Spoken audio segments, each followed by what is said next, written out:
Committee of the Whole is called back to order from recess. My colleagues, we are back to the amendment proffered by Senator Tel Taigui. Does anyone would like to speak? I beg your pardon? If I may, Mr. Chair, yes. If you don't mind, I just wanted to clarify. My amendment was simply to change it from excess revenue in FY23 to excess revenue, audited excess revenue to 22.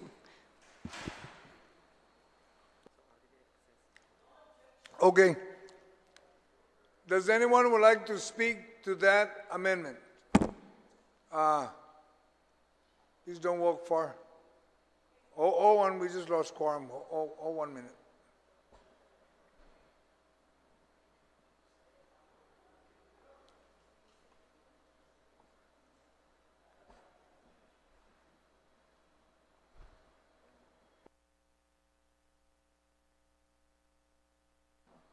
Short recess while we get quorum.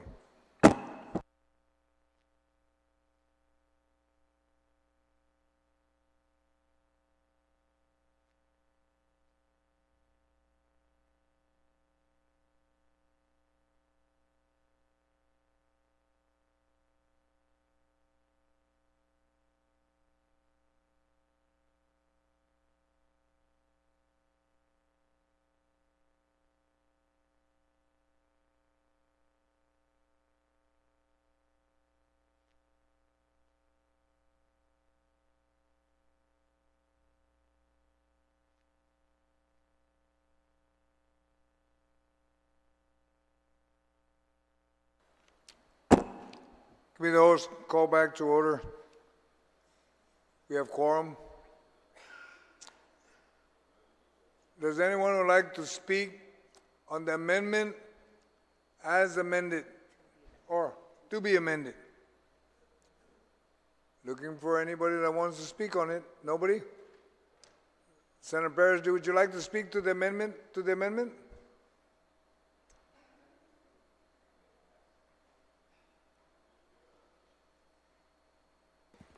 Is this regards to the DOE amendment? That's correct. Oh, okay. You want to speak? Okay.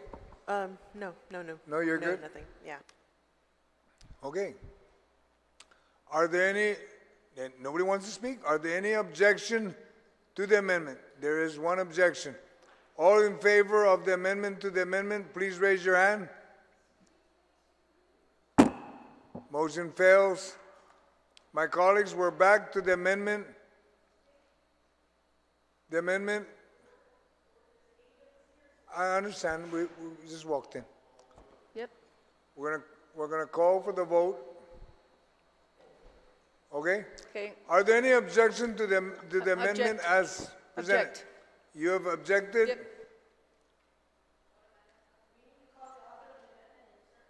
Yep. I'm Ask for a moment's recess, Mr. Chair. recess. A moment's recess.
Committee of the Host, call back to order. Just for your information, Senator Barnett, the amendment to the amendment failed. We're back to the amendment. Did you want to do a closing? If not, there is an objection, and we're going to go to vote. No closing. Okay. There is an objection. All in favor of the amendment, please raise your hand. In favor. Senator Paris? This amendment. Motion passes. We will now move to the next amendment. Next amendment is proffered by Madam Speaker. Maybe $10 million. Madam Speaker, if you can read your amendment is notwithstanding any provision. It's about the hospital. Could I pass this to the bottom? I'd like to do my other GMH before this one, Mr. All right. So the next one is Senator Nicholas, your amendment, additional custom officer trainees. Sir, if you want to, if you could Yes, please yes. read your amendment. Thank you, Mr. Chair. It's on page 135, to add a new section to Chapter 12 of the bill to read, section additional customs officer trainees, the sum of 500,100. Wait, I'm sorry, Mr. Chair. The sum of $554,100 shall be appropriated from the audited fiscal year 2022 annual general fund excess revenues to the Guam Customs and Quarantine Agency to fund an additional 10 custom officer trainee. I ask for my colleagues' support. Thank you. Thank you. Does anyone like to speak to that amendment? Madam Speaker. If I could just ask the author if he would yield to just, we talked about customs during their budget hearing. They talked about the cycles they were in, the cycles that were upcoming, and I'd just like to know, this 10 is an unusual number. Yeah, how did that, where did they come up with that 10? Yeah. Senator Sinkers, will you yield to the question? Yes, sir. Yes, Madam Speaker. The budget as it was discussed during our meetings, they actually mistakenly left 10 trainees out, and they wanted me to see if we could just add it in here. It was a technical error on the part of the admin, so that's why this is that's why I proffer this. Thank you. Thank you. Does anyone else like to speak to this amendment? Are there any objection to this amendment? There being none, amendment passes. We'll now proceed to the next amendment. The next amendment is by the Madam Speaker, is reference to DOC and GMH. Thank you, Mr. Chair. So this is the amendment relative to GMH that I think is, for me, very important. It's titled DOC and GMHA Memorandum of Understanding. So hold on a minute. Yes, you have two. I'm one sorry, of them yes. is the excess. Can we waive, what do you call it? Withdraw this one? The first one? Yeah. And then you're going to proceed with the next one? Yes. All right. Are there no objection to the withdrawal? Well, she didn't proffer it, she didn't read it, so we'll just go ahead and skip it and we'll move to the next one. Madam Speaker, go ahead. And thank you. proceed. So this is DOC and GMHA Memorandum of Understanding. So this would change the existing language in the bill that says the I Magaʹhågan Guåhan is hereby authorized to fund $3 million to the Department of Corrections to pay Guam Memorial Hospital for the Memorandum of Understanding between DOC and GMHA for providing health services to inmates. Sorry. I want to change that instead of a hereby authorized to fund to actually fund it, because when GMHA was in here, they said that's the money actually that they're short right now, and that they went to talk to the governor about the $3 million that they need from DOC for the current fiscal year. I don't want them to have to do that kind of stuff next year. So this is for FY2024 going forward, that we're going to actually appropriate the money. I don't know where the governor was going to get the money. No one's been able to answer that question for me. So I'd just like to appropriate it. And there's a line that's missing in here. The last clause should be underlined because I'm adding it in. It says, and to pay for inmate hospital services. So that's why I increased the amount from 3 million that was originally in the bill, because GMHA says they need the 3 million is the MOU with DOC, but they also need the 650 for inmate hospital services. So that's beyond the regular clinical services. And so I hope that that's clear to my colleagues, and I ask them for this support. Thank you. Madam Speaker, just to make clarification, at the end where it says inmate hospital services and to pay for inmate hospital services provided the source of funds is reported. That's the part that you were missing, right? No, I think you're, that's not the one I'm on. Okay, the one that I withdrew is, okay, the one I'm on is Section 34, DOC and GMHA, and it has a 3,650,000 is appropriated from. And then in the end, at the very end, it says, and to pay for inmate hospital services without an underline. I'm asking you guys to underline that on your sheets. That's what I'm adding. So I'm changing the amount. I'm making it appropriated, not authorized, but appropriated from the audited fiscal year 22 excess general fund revenues. And I'm adding it to cover as well the inmate hospital services. Thank you, Madam Speaker. Does anybody like to comment to that? Senator Brown? I don't know, Mr. Chair, if it's going to be of any point, but you know, I don't argue again the purpose of this. I'm actually surprised in the budgeting, and maybe I don't know, finance is not here to ask the question, but we know this is a routine service that we've had GMH provide for DOC. Why the funding was not included in their budget to cover this necessary cost? I mean, I don't think it's a want. It's a need to provide these services to these inmates. So can we ask why this wasn't included in the figure for their actual budget? It wasn't included because it was asked of the governor if she was willing to fund it, and she said she would fund it. That's the only reason it was taken out. But based on the amendment, it's still appropriated. But we don't know from what source. Where's No. the governor getting her money, though? We didn't, she did not advise of where the money would come from, but exactly what OB said earlier, when you start identifying when you don't fill vacancies and stuff, that's when you can move money around in the line agencies, okay, to cover it. Do we know exactly how much money we have from this excess? I mean, now, you know, the new thing is the excess 22 audited general fund revenues. We still don't have that figure. No, we don't. And we don't know how much money's here. No, we don't. And what would we do if there's less than what we've appropriated? What's the priority? Does the governor get to choose what she wants to fund and other things don't get funded? Where does that go?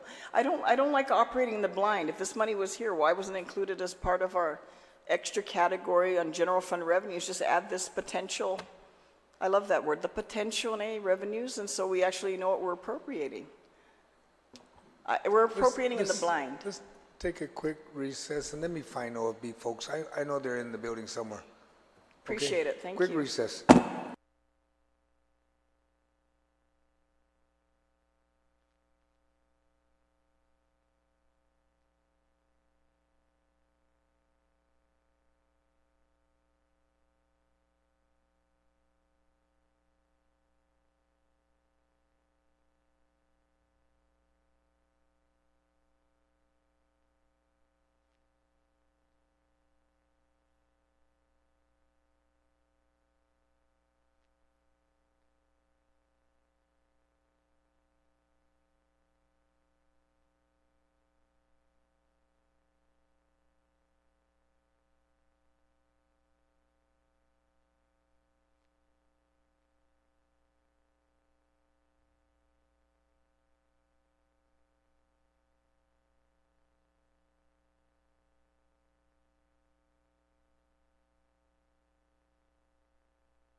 Committee of the whole is called back to order. Senator Brown, if you can please state your question one more time. Steve is here. I appreciate it, Mr. Chairman. Thank you so much. I just wanted to ask OFB, do we know what the potential, again, I don't object to the purpose and intent because I think this is a necessary need of the Department of Corrections with regards to funding the patient care of the inmates. We're mandated, we need to do that. What does this add on? Where are we financially in tallying up what already has been appropriated versus what you anticipate to be available of the excess 2022 audited revenues? Yeah, as far as the actual FY22 audited revenues, I can give you a compilation of what we're appropriating against FY22. I can't tell you what the balance is. I can just tell you what we've accumulated in terms of appropriation. I won't know that balance. Nobody will know the balance until the audit comes out, but at least I can give you an amount of what we've actually appropriated to date.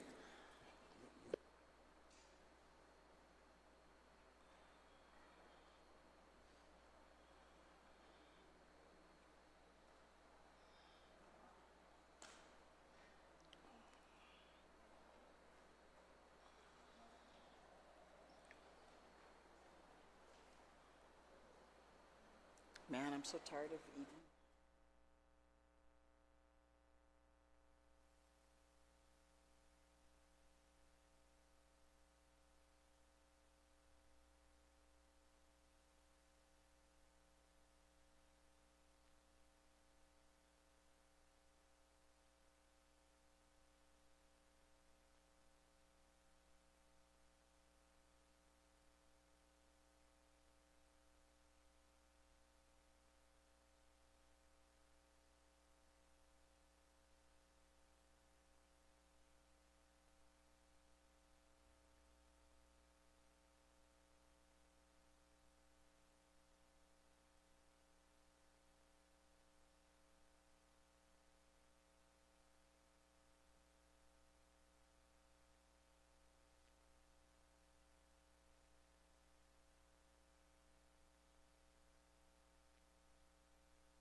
Senator, if I can go ahead and answer your question, the total amount that we've appropriated against the audited excess FY22 revenues is $15.3 million.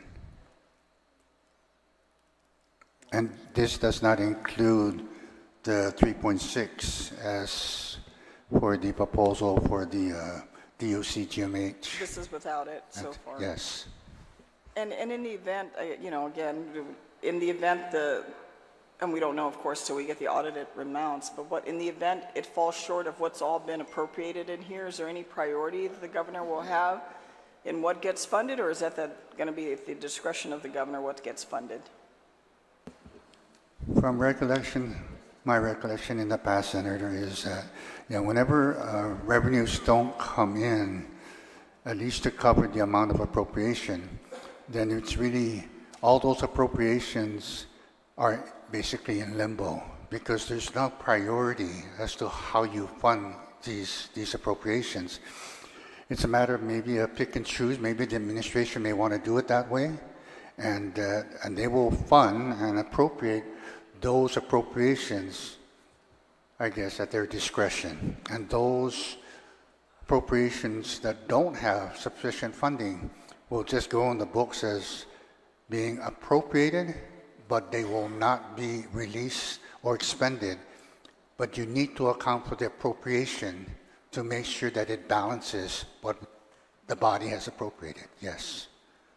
You know, Mr. Chair, and also to OFB, I appreciate the explanation. I mean, again, the request here is essential, so I don't argue that. But my concern that I have, and I wish the audit was here. If it was here, I'd have no issue. And I'm only going to object on the fact that, you know, we don't know for sure whether the money is available or not. And then the other concern I have is the fact that something as essential as this necessary service at DOC was not funded in the budget itself out of current general fund revenue, so that we know that this actually would be prioritized. So I just simply want to raise the concern, but certainly don't argue at all the intended purpose for this funding. But thank you. I appreciate the explanation. Thank you very much, Mr. Chair. Thank you.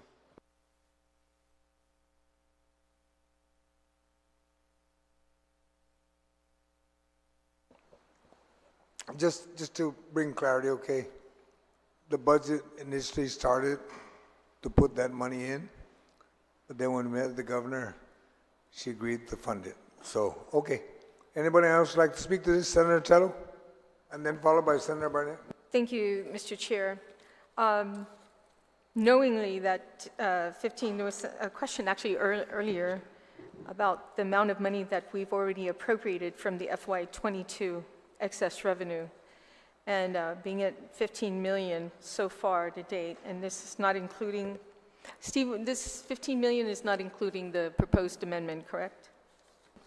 That's correct, Senator. Oh, so now we're looking at 15, 16, 17, $18 million in using FY22. A question that was brought up earlier, if there's less than this amount, which would have priority, Steve? What would have priority? Are you referring to all the appropriations made against the excess? Yes, yes.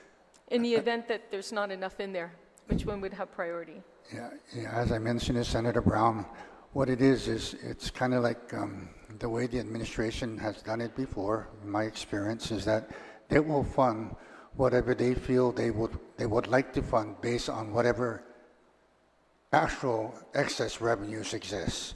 All those other appropriations that cannot be covered with actual revenues would again be recorded in the system as an appropriation, but those appropriations will not be released or expended.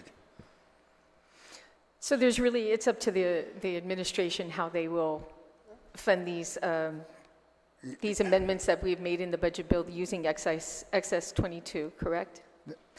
Yes, Senator. And in the event, Steve, that so far we're clocking it at 15 plus this one with 15, 16, 17, 18 million. If there is more funding at the end of the audit showing, let's say, $20 million, that excess revenue, so pretty much everything will be appropriated, right, from using that 20 million excess revenue, correct? If the body appropriates up to the amount that's recorded as excess, then yes. So then we have a better chance of, compared to the FY23 excess revenue, which we are showing very minimal compared to what we ended in FY22, a very small amount. The probability of having more funding in FY22 is more realistic than it is for FY23. Based on how we are ending, we have 1 month to go, and BBMR just told us that they feel that it'll probably only be about 15 million at the end of the fiscal year. And that's very minimal compared to we ended the fiscal year in FY22 with a $47 million, according to the CRER report. So it's quite low. So if anything that was funded with FY23, the probability is not going to be as great as if we were funding something through FY22 excess revenue. Yes, Senator. Just bear in mind, although we got 1 more month left in the fiscal year to generate revenues, you won't know the actual amount of the revenues until the probability of ending in 1 more month of an excess of $47 million, since we did in FY22, we ended that fiscal year with about 47 million and the CRER report, and now we're only about 15, and BBMR says, so the probability is very small that we're going to get to 47 million. So FY22 revenue or excess revenue is a better opportunity in getting funding than it is in FY23. Yeah, if you're looking at the numbers, the amounts, you could assume that. But, I would just like to suggest to the body that the actual excess revenues for FY23, you will not know until the middle part of October when the CER report comes out. Although we only have 1 more month left to go, that actual final CER report won't be issued until October 20th. Right. And the probability of it hitting at 47 million compared to what was in FY22 in the middle of October, the probability is very low. Thank you, Mr. Chair. Thank you. Anyone else like to comment to the amendment? Senator Barnett. Thank you, Mr. Chair. I just wanted to lodge my support for this amendment. Yeah, it's no secret the Department of Corrections has racked up hundreds of thousands of dollars in medical bills for inmates. So I commend the author for, again, doing her due diligence to kind of corral some of these, the loose language here in the bill.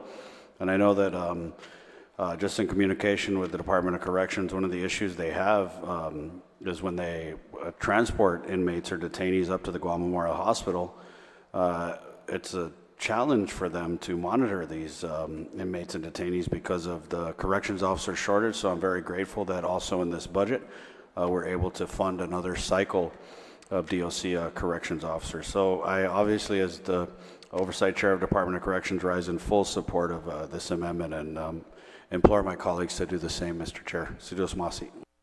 Thank you. Does anyone else like to speak to the amendment? If not, are there any objections, or do you want to close, ma'am? Yes, I just want to close very quickly, and I want to thank my colleagues for the debate on this. And I just want everyone to remember that in every other fiscal year, this was an appropriation or an allocation from an appropriation to the Department of Corrections from FY21, 22, 23. So I agree with everybody who said, why are we doing this? And why are we just saying that the governor's authorized to fund? And then we end up in a situation like GMH where they're having to go meet with the governor, among other things that they're trying to deal with, including mold, a broken HVAC, a problem with billing, a problem with their servers, everything. I don't know. I feel like, but anyways, I thank my colleagues for their support of the intent. And we were under a receivership. That's the reason why that's the reason why the government of Guam has to take care of these inmates and their medical bills, and they set up an entire system to do this with an MOU because it's a receivership issue. And if we fail, we are going to revert. So I hope we don't see this again next year, this type of language in our budget that, we're authorizing the governor to fund as opposed to just funding what needs to be funded for these agencies. And I just want to speak very briefly on the governor choosing. I agree. But it's the same thing. She's going to have to choose between these. She doesn't have to choose if there's enough money. She could fund it all. But she hasn't. And there is enough money, but she did not fund everything, for example, that we have appropriated. She has chosen not to fund certain things. She has chosen to take the 20 million that she, I guess, admits that was there for FY23, 20 million for GDOE excess, and move it up for typhoon expenditures. So she's not denying that the funds are there. She's just saying she's not going to fund certain things. So in the CRER report for July, we have lists of all the appropriations made that were unfunded. And this includes a previous appropriation to the hospital. So it's very easy to get discouraged and say, well, why are we even doing this if it's up to them whether they're going to give the money or they're not. But I'm trying to remain steadfast that, well, we're going to do our part. And then all we can do is bring attention to it and show and be creative where we need to be to make sure that this stuff happens. So anyways, I just don't want to see the CEO of the hospital have to break the continuity of services here or to anyone for lack of the money that is absolutely required pursuant to this receivership. Thank you, Mr. Chair. Thank you. Are there any objections to this amendment? There, you have an objection? Okay, all in favor of this amendment, please raise your hand. Motion passes. Let's move to the next amendment. Next amendment is proffered by Senator Barnett. Mr. Chair, I move to withdraw the amendment. Okay, you don't need to. We'll just skip. I'm supporting it. The next amendment is the by Senator Perez. Authorization to use FY22 audited fund balance for the Northern and Southern Soil and Water Conservation District. Ma'am, if you can please read your amendment. Is there another amendment on the drive? Because I would Yes, like you have to another proffer- one that's appropriating the Northern and Southern. Yeah. So I Shorter, wanna- it's like a three-liner? Yeah, Is that's the one I want to That's the one use you, instead. okay. So go ahead and just read the one, and then we'll know which one to stick on. All right, thank you, Mr. Chair. So this amendment reads, appropriations to Northern and Southern Soil and Water Conservation Districts, a sum of $58,380.76 is hereby appropriated from the audited excess revenues of fiscal year 2022 for the eradication of feral swine.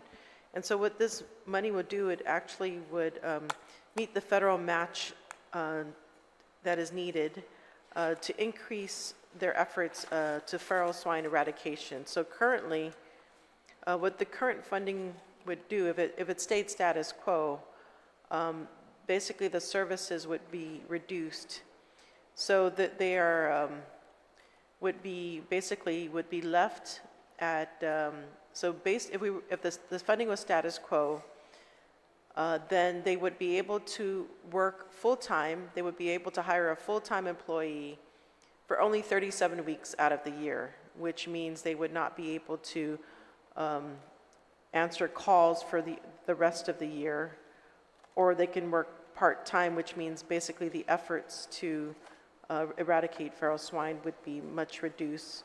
So what this funding would do would allow them to be able to operate for the full year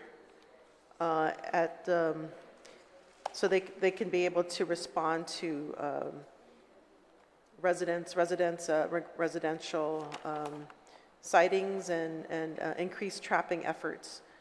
Because as you know, eradication is a very difficult thing to achieve without consistent and adequate efforts. And, soil and water conservation districts have been very active in this realm.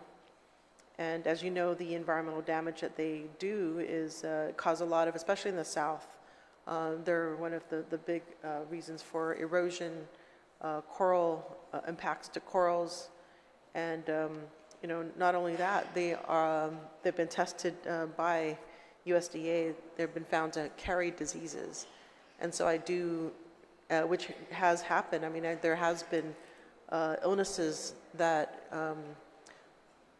our population has had as a result of contact, especially with the increase in feral pigs around the island. And so, like we see with many of our populations of dogs and cats, we see that, we really need to get a handle on such an increase. Otherwise, they could be a potential source, a reservoir for disease and other things. So they're looking to do a federal match. I think that's what's key, is that there are federal dollars that will be able to support whatever efforts that they have. And so, and I ask for my colleagues' support. Thank you. Thank you, Senator Perez. Senator Vice Speaker, and anyone else like to speak to the amendment? If not, just Vice Speaker. Thank you, Mr. Chair. I promise I won't talk long, but I had to, I literally had to say that I wanted to rise in support of this amendment, and I want to share with you that if this is a matching, I'm hoping that we can get more federal funds to support the eradication. I do have with me a photo, and I don't want to admit it, but just based in a family home front, a residential area where a grandmother feared to leave her house because the swine were like literally all over, and she was scared of being knocked down. And when the soil and water conservation folks and the USDA and the partnerships that we had, they got together, and believe it or not, the original trap, Madam Speaker, that the federal employees used to catch this, or our local folks used to catch this, was the traps were made here on Guam. And in one setting, at one residential area, they were able to catch 11 pigs in one setting. And right after the typhoon, I received not one, but 3 calls in reference to not taking care of feral dogs or cats, which we already know that the stray dogs are about 40 to 60,000 in populations hiding in our jungles. But in the central area, right up here from us, past the San Ramon Hill, there were family members calling to see if they could literally get the pigs away from their area. And we were told that because it was too close to a close residential area, that they might not be able to set up the equipment. And I was really taken aback and wanted to see what more we could do to help the residents out. So this is a really big growing concern. I want to thank the good senator from Barragata and tell her that I want to continue to support this, because we really do need the funding to eradicate the swine. They're literally growing fast, and they just don't damage the yard. They really can get very dangerous when there's kids around, where there's an uncle around, where they can't fend for themselves because they're getting very, very aggressive. So thank you, Madam Chair, for giving me the opportunity to rise in support of this amendment as proffered by the good Senator Barragata. Senamasi. Thank you, Madam Vice Speaker. Is there anyone else? Senator Brown, you're recognized. I'm sorry. Thank you, Madam Chair. You know, I appreciate the work of the Northern and Southern Soil and Water Conservation Districts. I actually worked for 4 years with them at the University of Guam as the Assistant Director for Soil and Water Conservation. I do not object to the purpose of this appropriation. I object to the source of it. And I'm a little concerned as I think about it, just asking on the previous amendment, with the fact that we maybe not have the ability, because we really don't know for sure what the amount of money is in this account, that may be left to the discretion of the governor. And I just hate to be in a situation where we're sort of spinning our wheels here, saying these things are important to us, but then somebody else gets to decide whether or not they fund it. And I just don't understand, Madam Chair, why we won't wait the month or the next few weeks until we actually get the audited amounts from FY2022, so that we know what the amounts are for sure, and then just appropriate it then. Because at least we know the money is tangibly there. We've identified these priorities, and we said these are the priorities we want to see funded in this upcoming fiscal year, and know that the money is going to get there. Of course, it's not an unreasonable amount, and we certainly know that the community is going to benefit from the efforts of the Soil and Water Conservation Districts in being able to multiply this with their federal funding. So I'm very supportive of it. I don't know anyone who's worked directly with the Soil and Water or for or with them here. But again, I just seem to at the back of my mind, am bothered that we don't know if the money's there. And I'm even further bothered that we don't know if it's going to be prioritized on other priorities. And it politicizes the process even more, rather than simply doing clean appropriations, knowing that these are audited amounts, the money's tangible, it's in the account, and that we know exactly what we're appropriating it for. If that's where we were, Madam Chair, I would have no problem whatsoever supporting this amendment. Without that sense of comfort, I, respectfully have to object, because I don't really know at the end of the day if the $58,000 and the $133 that is listed here is actually going to go to the Soil and Water Conservation District. Thank you very much for the opportunity to comment on this amendment. You're welcome, Senator Brown. Senator Blas, the Minority Leader. Thank you, Madam Chair. You know, I have to echo the same sentiments of my general colleague from Pago Bay. I do have a question if the author of the amendment can yield to the question, and that being, first off, you know, in all my years of being able to work on budgets and stuff, when I get a figure like this, you begin to wonder, because then it comes down to even the cents. $58,380.76. Can you please explain to me where that figure came from? Thank you. I'm sorry. Senator Paris, would you like to answer the question, please?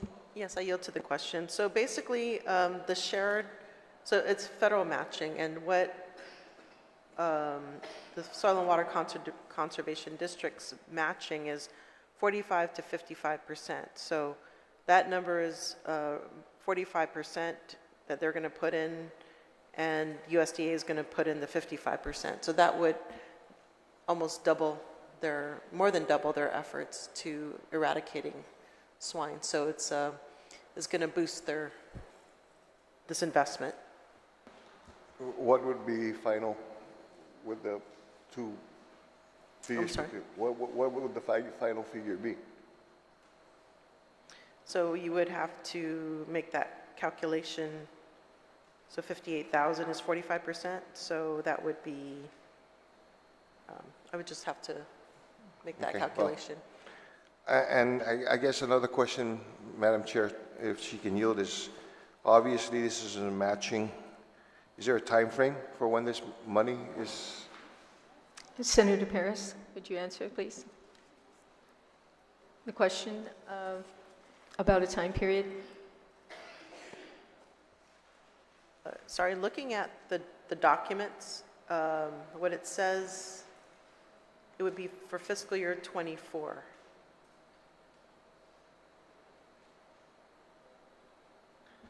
Well, and, you know, Madam Chair, the reason why I'm asking is, you know, working with grants and stuff, sometimes there are time limits and as to when this money has to be put in, you know, because there's a deadline.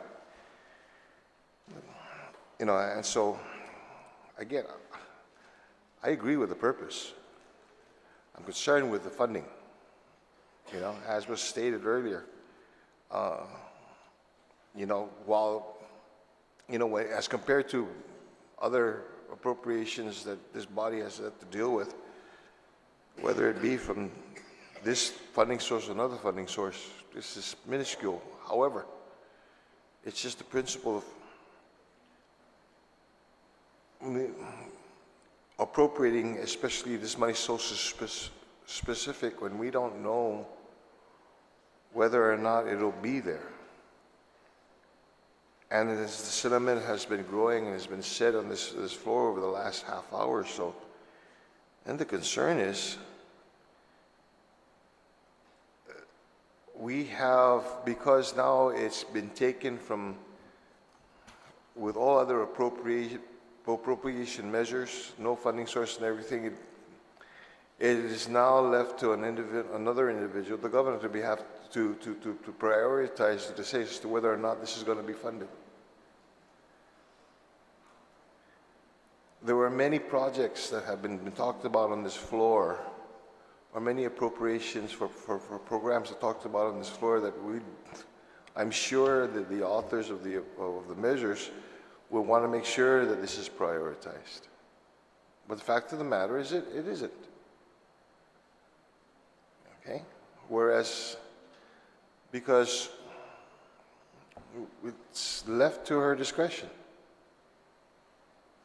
And so I don't know whether, I don't want to say this is an empty promise, but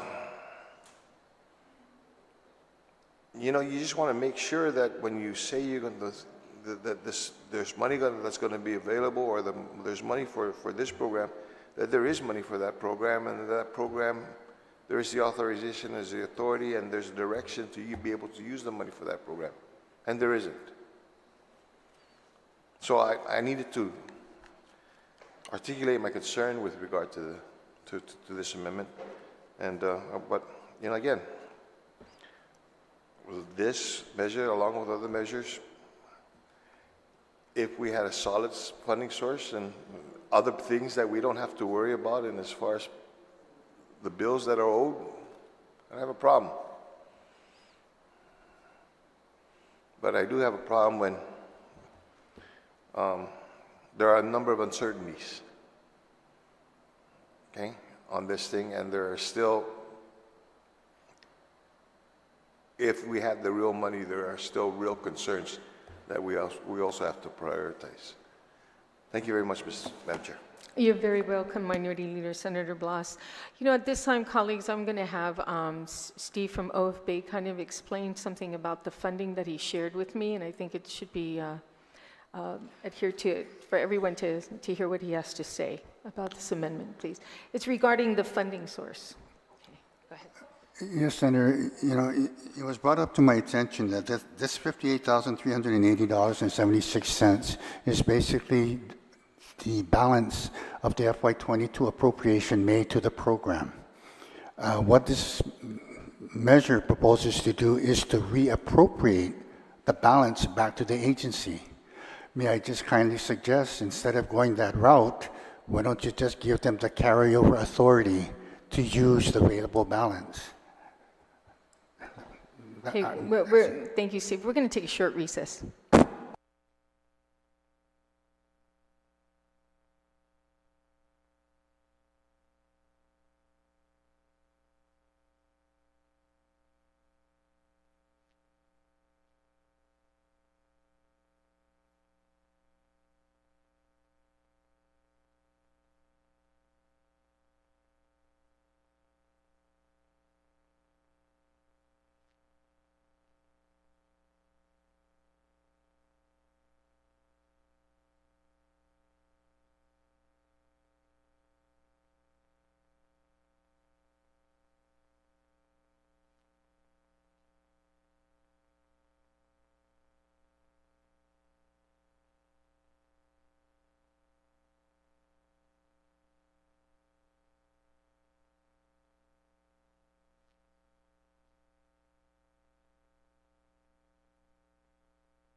Committee of the whole is called back to order. Senator Parrish, you have a point of information? Yes, thank you, Mr. Chair. I did speak with the chair of the Northern Soil and Water Conservation District, and they confirmed that they don't have funding, so there's no money in the count. So they're actually requesting this amount for the Northern Conservation District to make sure they match, get the federal match. All right, thank you. Madam Speaker, you wanted to speak? Yes, thank you, Mr. Chair. I just wanted to, of course, I'm in support of this amendment, the need, but I just want to talk, there's so much talk about the funding source, and we recognize the need, but we're objecting to the funding source. The funding source is the audited excess revenues FY22.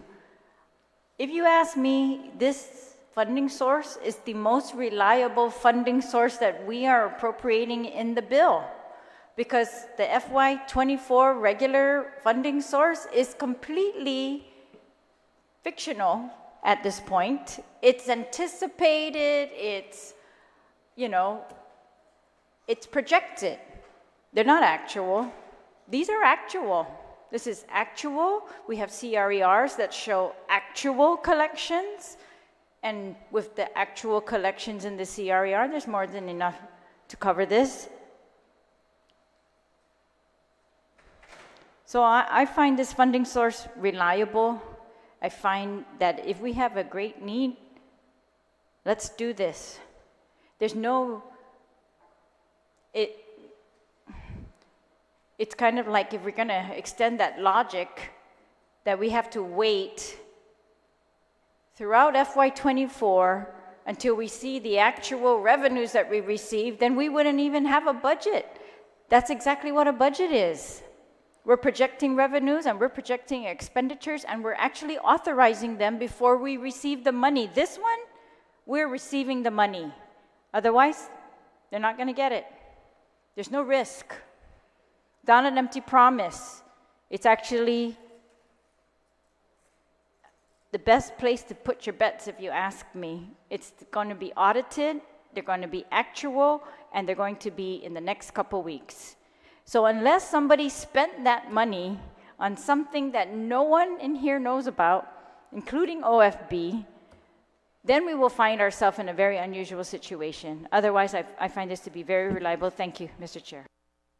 Thank you very much. Anyone else need to speak? If not, there is an objection that was launched. All in favor, please raise your hand. Amendment passes. We will now move to the next one. Madam Vice Speaker, if you can read my amendment, please. Yes, sir. I'd like to call it the JSA and TMB amendment.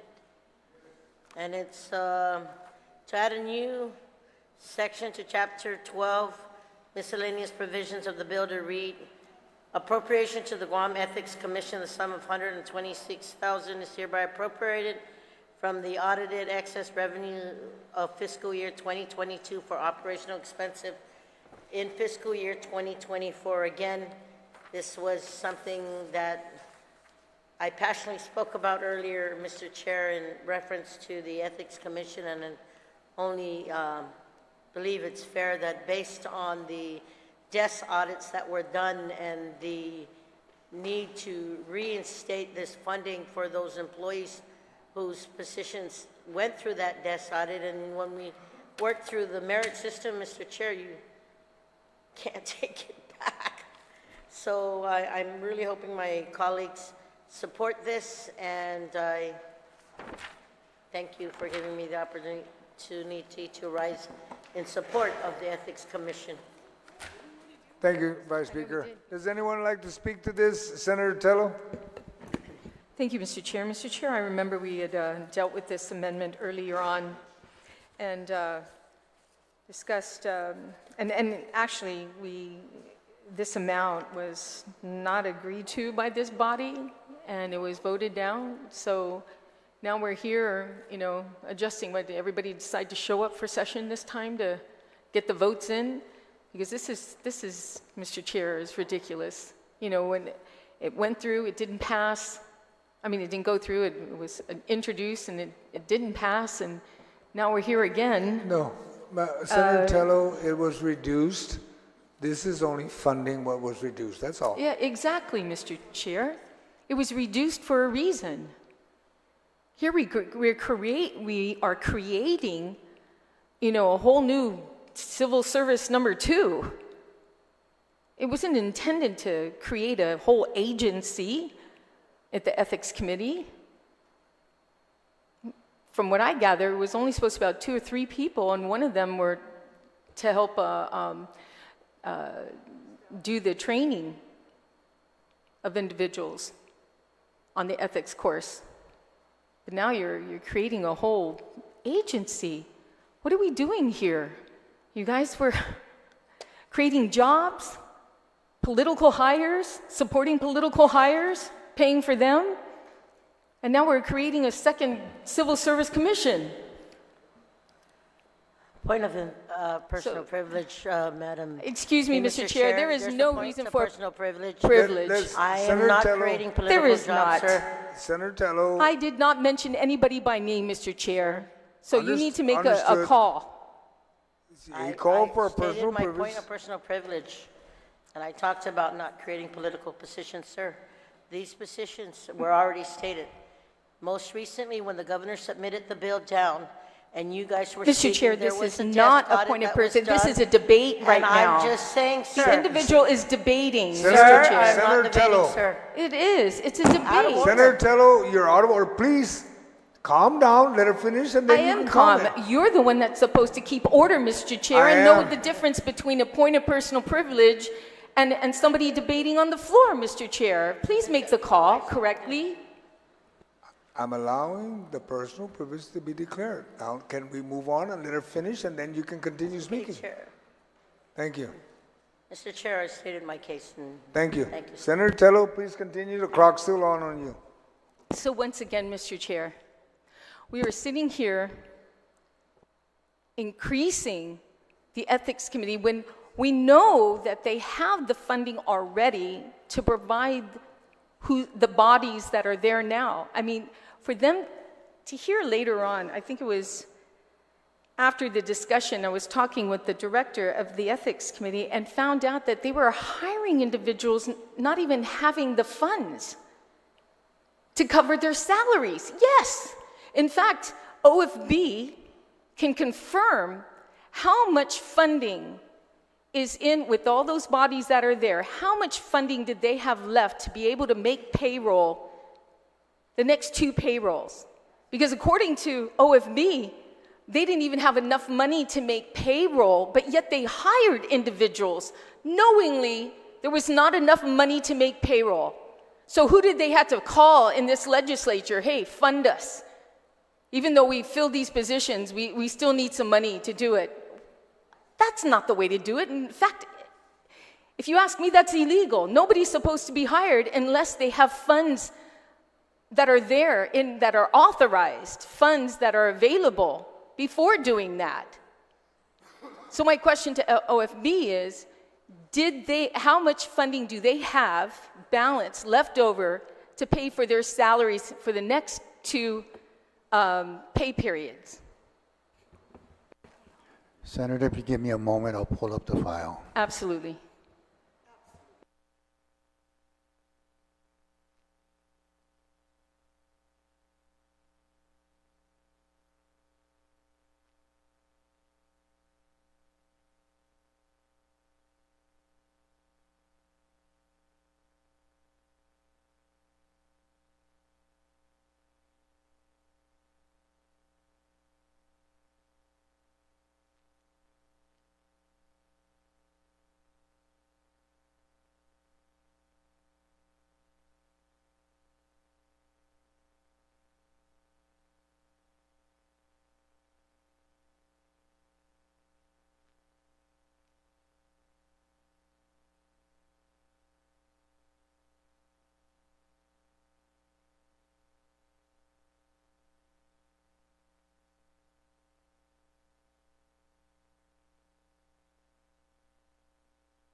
Committee of the Whole is called back to order. Steve, are you ready to give an explanation?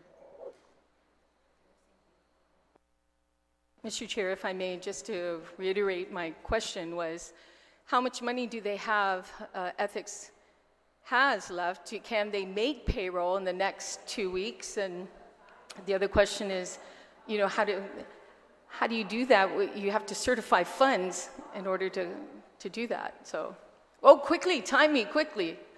Stop, because I was just explaining to Steve the question, so I was repeating. So she was doing the right thing. Quit pressuring our timekeeper. She's doing a great job all night long.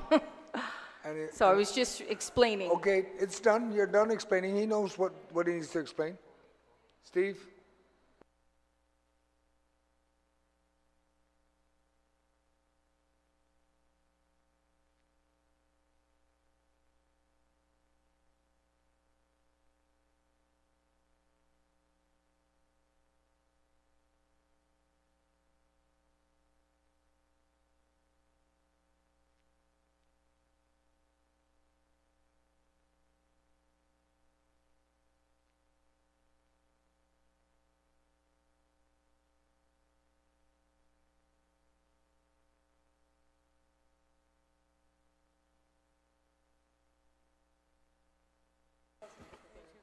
Okay, based on the current AS 400 right now, is by the time the end of the year comes around, they'll probably be short about $3,000 in personnel.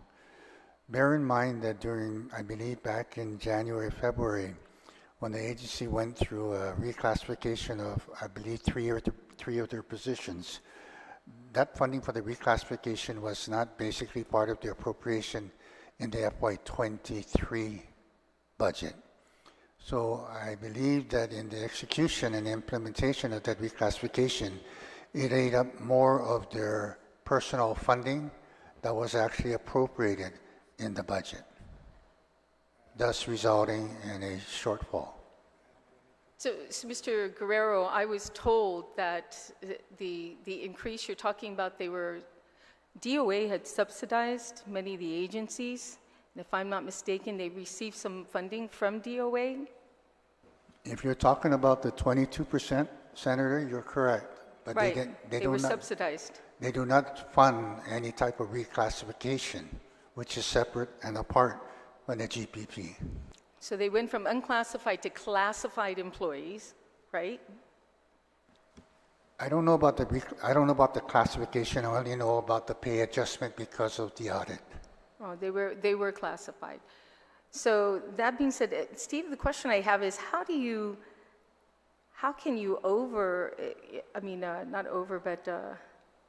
they're going to be short. Don't they have to have certified funds in order to make, any kind of payroll or hire individuals that the funds must be certified? Yes, Senator. Bear in mind that appropriation... And granted, this is the Ethics Committee. The Ethics Committee. And they're short.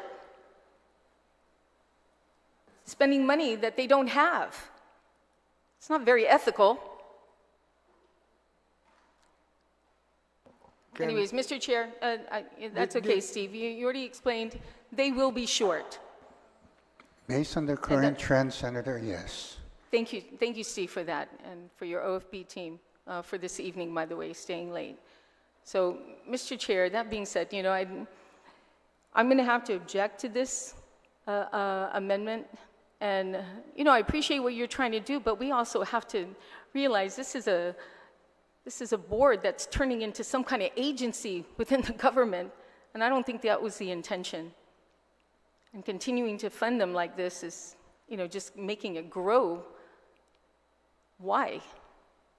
When there's so many other important things that we have to take care of in this government. So I appreciate the time, Mr. Chair, and indulging me. Thank you, Mr. Chair. I object. Thank you. Anyone else like to speak to this amendment? Madam Speaker. Thank you, Mr. Chair. I think the previous speaker is correct. It's like it's a very good example of maybe they had a good reason. I mean, we want classified employees in the government of Guam, but for me, it's a good example of how BBMR and the governor have so much discretion to recruit and fill positions in the government, move money around, but yet they do sometimes, but they don't sometimes. Because during the same time period, we have been desperate for social workers, desperate for environmental health workers, inspectors. And whenever I was engaged in those discussions, they always said, we're waiting for DOA, we're waiting for DOA. So really that's the thing that really just gets me here. It's like, there's probably a lot of people in the government waiting to get that desk audit, classifications, but when we're waiting for social workers and we're waiting for environmental health inspectors that I was told were going to be prioritized over everybody else, it's very disappointing for me to hear that they weren't. That's all I want to say on this. Thank you, Mr. Chair. Thank you. Anyone else like to speak? I know there is an objection.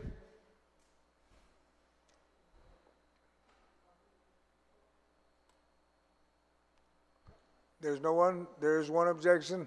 All in favor of this amendment, please raise your hand. Amendment passes. Thank you. Now we'll move to one more amendment, and then I'll come back to you on your... Madam Speaker, you have an amendment. It's on the paid hospital vendors and stuff. You have that? You wanted to speak on it? Yes, Mr. Chair. So this is another amendment to add a new section to this chapter that reads, notwithstanding any other provision of law, I Magaʹhågan Guåhan is hereby authorized to pay hospital vendors, HVAC system improvements, an interface between the electronic health records, the EHR, and the billing for the Guam Memorial Hospital Authority, provided that 5 days prior notice of funding source is given to the Speaker of the Legislature in Guåhan. I don't even like this amendment that I'm making, to be honest with you, because it's an authorization to pay. But I've tried, over the course of these couple weeks to come up with what is the solution for GMH, because money is not the solution. We have outstanding, the governor, first of all, has Organic Act sole authority over the hospital, yet we appropriate. We gave her $15 million in prior years that was never put to the hospital. She's got ARP money that could help this hospital do these things that I just listed. That's not being done. Yet we have vendors not being paid. So I don't know. Honestly, I just wrote this up because I kind of want to show that it's not actually, I don't know what their solution is, because when the hospital came in here, we gave them more than they asked for. We gave them more than the governor asked for them. So it's not money that's the problem. There's some other problem. It's either they're not getting the money that we're appropriating to them, or they have completely miscalculated what they actually need. They've actually not been able to implement this EHR system so that it can interface with the billing. That's huge. And I was, I'm not satisfied with the seeming lack of crisis attitude that they seem to be addressing it with. I think the longer those bills go unbilled, they told us in their public hearing, in their budget hearing, I asked them specifically, so are you going to be able to collect that money? Why are you not asking for more? Because they're banking on like $100 million in collectibles. It's huge. So I'm not sure. I put this here because I'm hoping my colleagues will be able to help me, maybe make it better or come up with a better idea. Because we have tried so hard over the years to put the money, we know it's needed, there is no debate on that. We said fix the roof years ago. We saw what happened in the typhoon. We said fix that EHR, we gave them money for the EHR system years ago. It's only now that it's implemented, finally, but it's not implemented all the way. This HVAC system, that's why I don't know, I don't want to belabor. My colleagues are very well aware of all of these issues with the hospital. I'm looking for better solutions. I don't want to say authorized to pay. We don't know what funding sources it's going to come from, but it is within her Organic Act authority to address the needs of this hospital. I feel like we have given them more than what they've asked for. They keep refusing our money. So I just don't want it to be, I just don't want this budget to go through without some kind of indication that we are very concerned about these items as well at the hospital. Thank you, Mr. Chair. Thank you, Madam Speaker. Anyone who would like to speak to this amendment? If not, Senator Fisher. Thank you, Mr. Chair.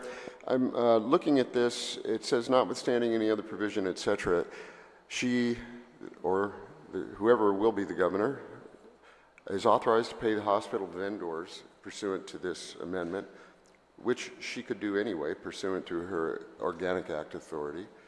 It allows her to pay the HVAC system improvements, which of course she could do anyway without any legislative action, pursuant again to her Organic Act authority. And it's a little awkward, this language, but and interface between the electronic health records and billing for the Guam Memorial Hospital Authority, which of course she could do anyway, pursuant to her Organic Act authority. So this section doesn't appear to offer anything at all other than just a small itemized representation of the governor's authority and ability to act pursuant to the Organic Act. The only thing that seems a little the sour note here is that it's provided that 5-day prior notice of funding source is given to the Speaker of the Legislature. Why? The governor is endowed in the Organic Act with authority to,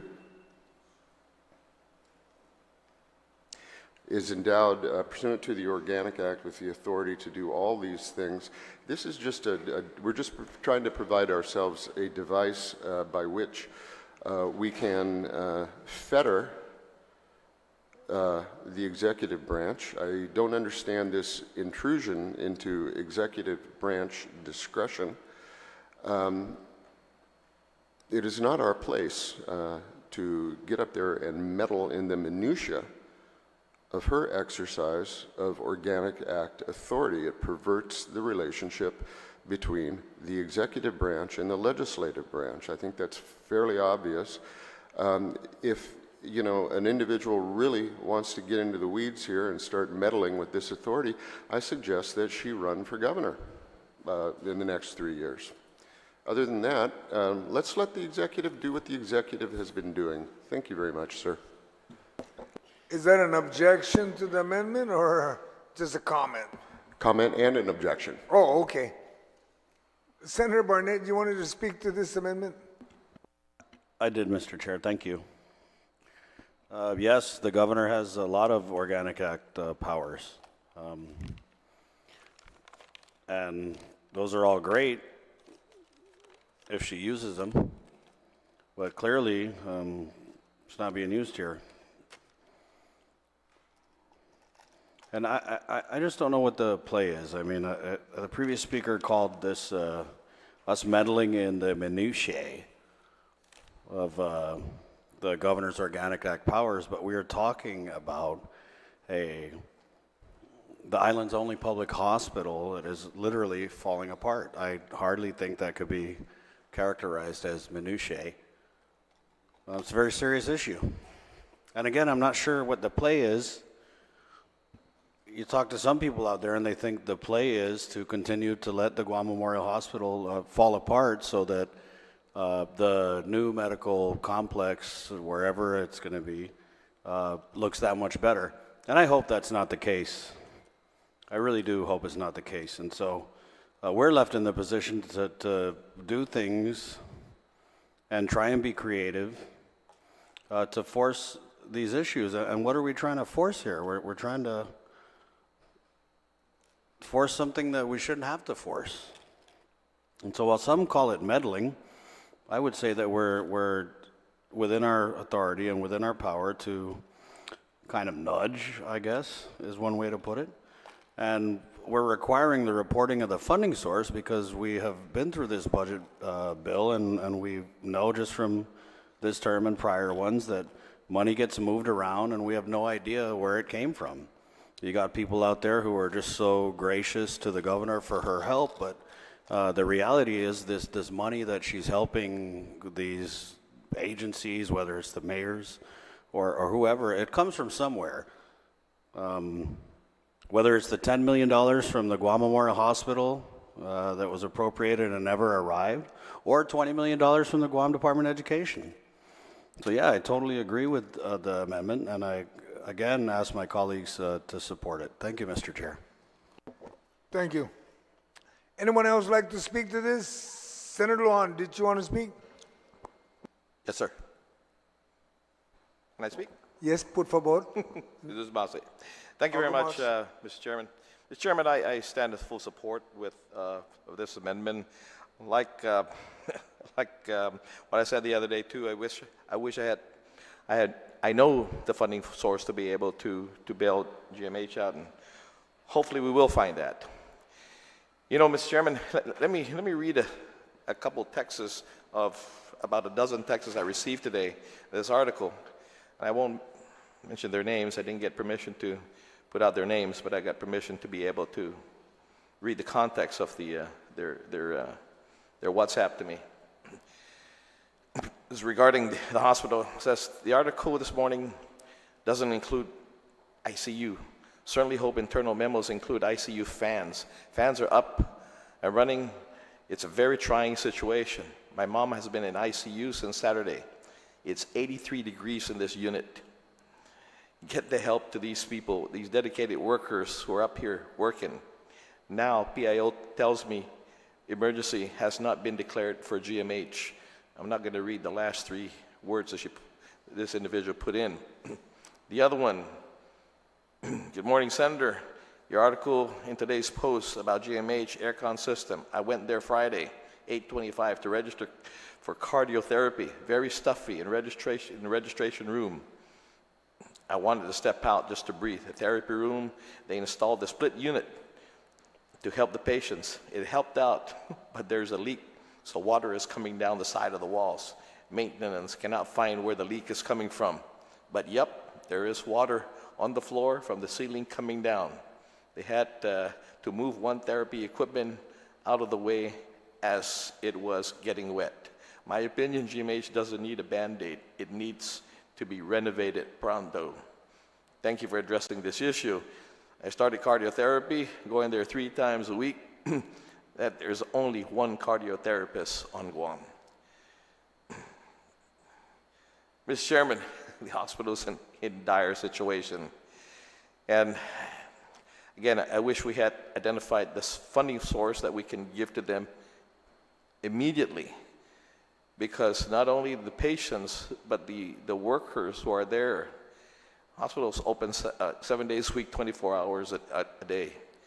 And the little time that I spent up there was terrible. It was horrid, the conditions.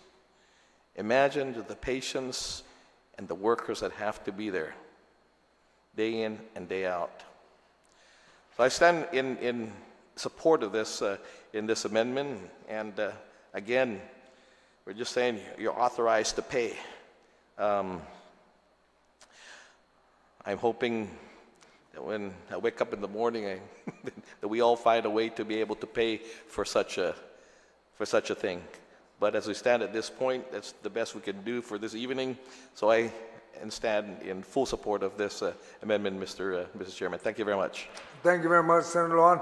Anyone else like to speak? If not, I'd ask there is an objection, but Madam Speaker, if you can close and then we can go to vote. Thank you. Again, thank you to my colleagues. I just want to say, like I said when I started this, if there's a better idea, I'm all for that. But I personally have tried many different things to get this hospital funded because we knew when the Army Corps reviewed it that it needed to last at the very minimum 5 more years. They said that clear. There was no debate. So everyone agreed we have to fund this for 5 years. And we tried. We gave them $15 million, $10 million that was refused. The ARP money is still out there in the hundreds of millions. There's transfer authority that has not been used to help this hospital, as of today, pay their vendors, as far as we know, or as far as of the day that the CEO was in here. They did not do it. So I'm not meddling. I'm pointing out what needs to be done, and I'm pointing out what's our job. Why do we want to have notice of the funding source? Because that's our job. Our job, we got one job. You appropriate the money. You better know where it's coming from. You better know everything about it, or you're not going to be able to do a good job. Like we said, we have appropriated money before. They're not using it. So we better find out if they do use some other money, what is that source? That's it. No one's micromeddling, preventing her from doing anything except for reporting where she got the money. How does that impede?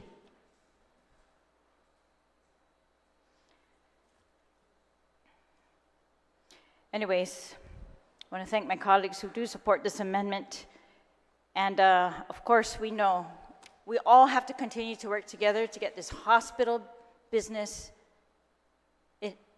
straight. It's got to be fixed. We're going to have to keep trying. I'm not giving up. I should have given up after my first term when they refused money. Who does that? But they did. They continue to do that. They continue to not pay vendors. That makes no sense. So I appreciate the support that I can get on this amendment, Mr. Chair, and thank you. And I agree. I really feel for the patients that are there right now, because we can talk about money and everything, but when you have someone, loved one in the hospital, and you have to suffer those conditions, or they're suffering those conditions, it's a very stressful situation, to say the least. Stressful, disgusting, heartbreaking, maddening, not necessary. We should be showing people that we're smarter than that and we're able to fix those things. So I'm going to keep trying. Thank you, Mr. Chair. Thank you, Madam Speaker. There is an objection to the amendment. All in favor of the amendment, please raise your hand. Motion passes. We are now, Senator Parrish, you had a motion? Yes, thank you, Mr. Chair. Notwithstanding the rules, I would like to reconsider the actions of the body of the amendment to the amendment regarding the number, cancellation, issuance of licenses in excess of authorized ratio application hearing. There is a motion to reconsider the vote of the body on the amendment to the amendment. Objection. All in favor, please raise your hand. The amendment is the number of cancellation issues of license in excess of authorized ratio application hearing. That's the one where, to reconsider the vote. Okay? Motion passes. We're going to reconsider. Now the motion is to move to vote on the amendment to the amendment. And if the amendment as amended, or the amendment to the amendment, okay?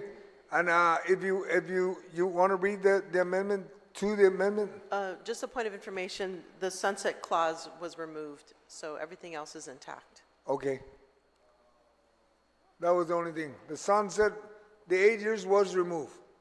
It was, I found that out from legal, it was removed. Okay? Okay. Are we good? Now we're, and then you raised, okay. Is there an objection to you maintain the objection? All in favor of the amendment to the amendment, please raise your hand. Motion passes. Now, to go to the amendment as amended. Are there any objection to that? No objection. You objected? Yeah, you're going to object to your amendment? Okay. There is an objection. All in favor, please raise your hand.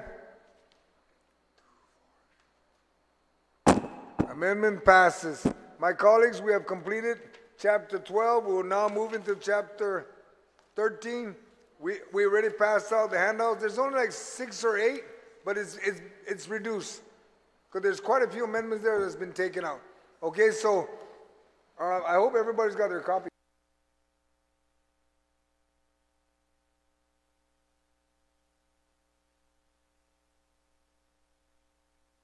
But there are some amendments that have been taken out, okay? So what was 8 is probably now down to 6 or even 5. But down to 5? Okay, I just need let's take a 1 minute so we can go over this and everybody can look at the amendments if they want to still keep it intact. And if anything, we can at least announce before we go open on the floor. Okay, let's take a quick recess.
Committee of the Whole is called back to order.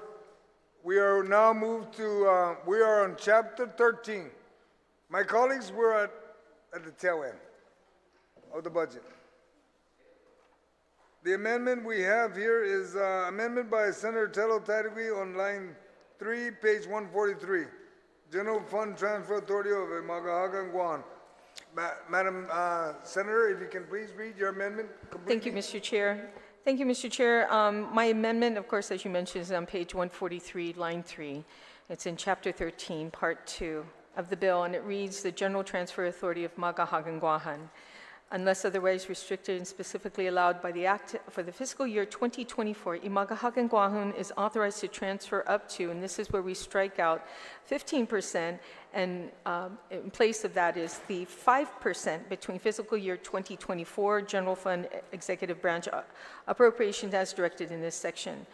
Mr. Chair, it was discussed earlier when we were in the Committee of the Whole where we had Mr. Burns here as well as BB&R that the question was asked, how much transfer authority has the governor used so far in FY23? And according to BB&R, as far as he's concerned, he doesn't recall any money being utilized. Now, we are coming, well, of course, we've been raking it in pretty well with excess revenue, and most of it has to do with, federal funding coming in here and utilizing that money instead of dipping into the general fund. However, Mr. Chair, I think that staying at 5% is enough for the governor for transfer authority. If we're looking at $400 million to be able to transfer that, you're looking at close to about $20 million that she has transfer authority of. And Mr. Chair, I think that we've done this before. In FY, I think 2019, and I'm trying to remember if we also had that same amount of number in 2020, and then it was just recently increased to 15%. So, Mr. Chair, I think that we have to be very cautious as we move forward. In the next fiscal year, the federal funds have stopped raining on our island, so it's time that we be very careful on how money is being moved around, and we definitely don't want to start seeing a shell game with more than $60 million of the governor being able to transfer from one place to another. So I ask my colleagues for their support for this amendment. Thank you, Mr. Chair. Thank you. Anyone like to speak? You object? Anyone like to speak to this? Senator Paris. Point of inquiry, what is 5% equal to? Stand by. Are you referring to the FY24 budget or 23? Yeah, per the amendment, it's 5% between fiscal year 24. So yeah, 24.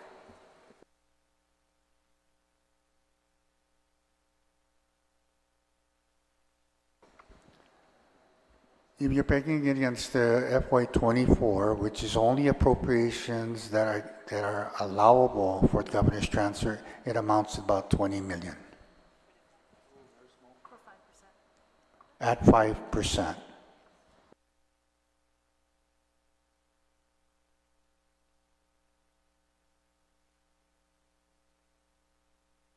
Is there anything else you wanted to ask, Senator Paris? Nothing else? Senator Barnett, you wanted to comment? I wanted to ask OFB, I'm not sure if this was shared before, so what transfers did do we have a record of what transfers were made by the governor in the last fiscal year? Yes, Senator, if you look at every budget year that we have appropriations, there's always specific language also in each appropriation that says not subject to the governor's transfer, things like that. So those appropriations you need to take out of the bottom line. And once you isolate all those non-transferable type of appropriations, then that's where you apply the percentage. No, I mean, do we have a record of what was transferred from where and how much with the 15% transfer authority? I believe at the end of the year in the CR report, there is an amount that shows, and I believe somewhere in October, November, the governor will actually give out a report on how much was transferred for the fiscal year. So you don't have any record of any transfer? For exactly like 22, for FY22? I'm just looking current? for, yeah, anything. Okay, my understanding when Arthur Mariano was here, when he was testifying, I don't think the governor transferred anything for FY23 yet. Now for FY22, let me see if I can get that.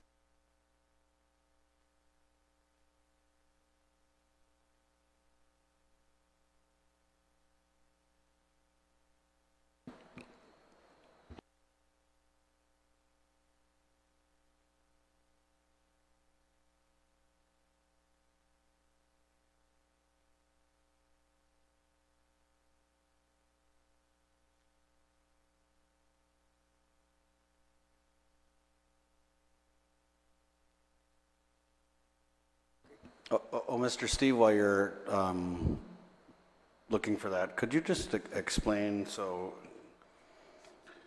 the transfer authority of 5%, for example, is that just a one-time shot? Is it up to 5% multiple times? Thank you. Yeah, normally the way it's calculated, Senator, you take all those appropriations that are subject for 5%, that's your ceiling. And what she does is throughout the year, she can transfer up to that amount. I got you. Thank you. Thank you.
Mr. Steve, while you're waiting, can you explain the authority the governor has to move money around outside of the transfer authority? Is there an avenue for her to do that?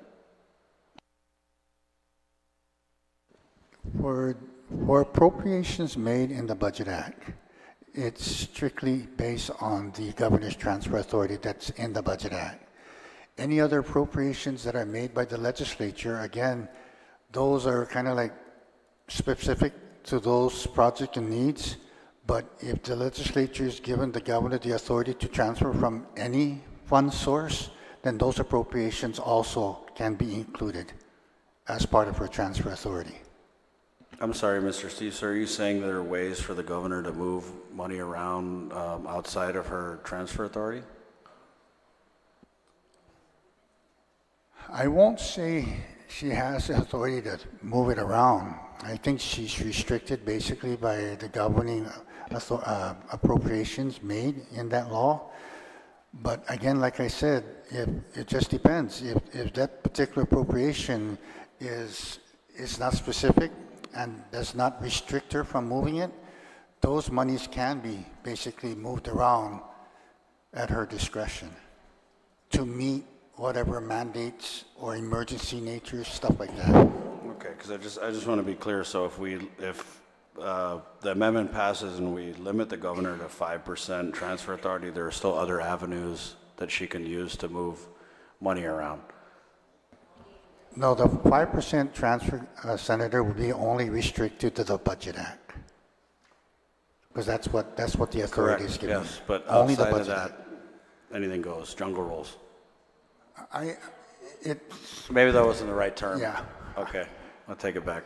But Yeah, you know what I mean. Yeah, It is what it is. I would like to think that she doesn't, But then again, Senator, that's something that's beyond me right now. I cannot comment on that. I wouldn't know. You don't have any advice this time? On a point of information, Mr. No. Chair. Yes, please state your point of Wouldn't the transfer information. authority usually be only for emergency procedures? Based on, because there are provisions in the Organic Act, there are provisions based on what is authorized within the budget. But, excuse me, in most cases, it's during emergency process. Again, just for clarification, on a point of inquiry, if I'm wrong, please confirm. In line with your comment, Senator, you're right.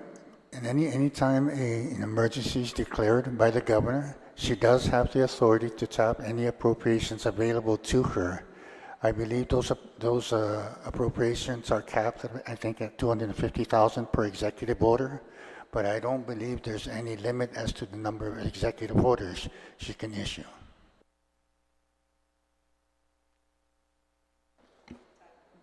Thank you. I'm okay. All right, But thank you're you. not finding any transfers because there's plenty ARP in 22, right? Is that what it is? What was that? What was that? No, because I had asked Okay, for. Senator, to get back to you, I can't find anything in record for FY22, but in FY21, they transferred up to about $7 million. Okay. Okay. Thank you. Thank you, Mr. Steve. You're welcome. All right. Does anyone else like to speak on the amendment? There being not, you want to speak to the amendment? I think you asked the question. Oh, Yeah, just a point of inquiry. okay. Yeah, so I guess the concern I have, sorry, Steve, if you can kind of clarify again. So is this a one-time transfer, or is it just a cap at the amount that could be transferred in a fiscal year? No, Senator, the transfer is available to her as long as she does not exceed the ceiling of the percentage authorized in the Budget Act.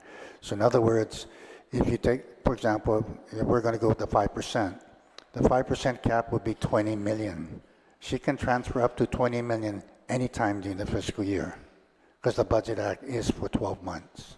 Okay, so if she restores the transfer, does that bring it back down to zero, and so she has another ability to transfer?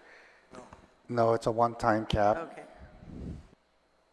Okay, so yeah, you know, I think there's a bit of a concern because the 30 million, right, the hospital is in need of, to pay off. It's $30 million worth of, there's 30 million, I believe, of receivables or payables at this point. So I'm wondering if there might be a need for additional transfer if they can help. As long as you understand, Senator Perez and my colleagues, that 5% is 20 million currently. Once you reach 20 million, it doesn't matter. She can't go beyond that because this 5% is the limit, is the cap. Okay? And so with the MAWA bill, is that outside of this transfer authority? So we authorize her to transfer money? No, if you in the Budget Act, if it passes, 5% is the cap. 20 million is the number, that's all you can transfer. Okay, and so, but then we can also amend it through other bills, right? So for instance, the MAWA recovery efforts, we authorize the governor to transfer up to $50 million. So that's outside of the budget bill. So that's an additional authorization, is that correct? That's an additional, like the 50 million.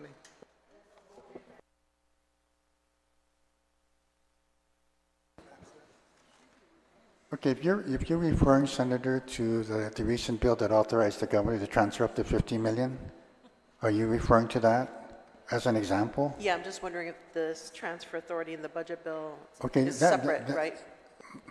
My understanding of that, that's a separate authorization. It's not part of the Budget Act.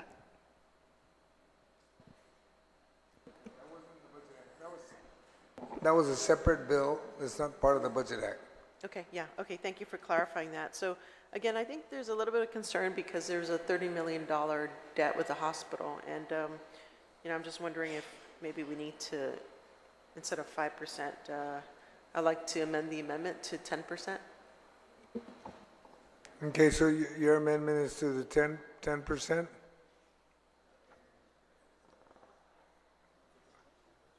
Are there any, my colleagues, there's an amendment to strike the 5 and make it 10.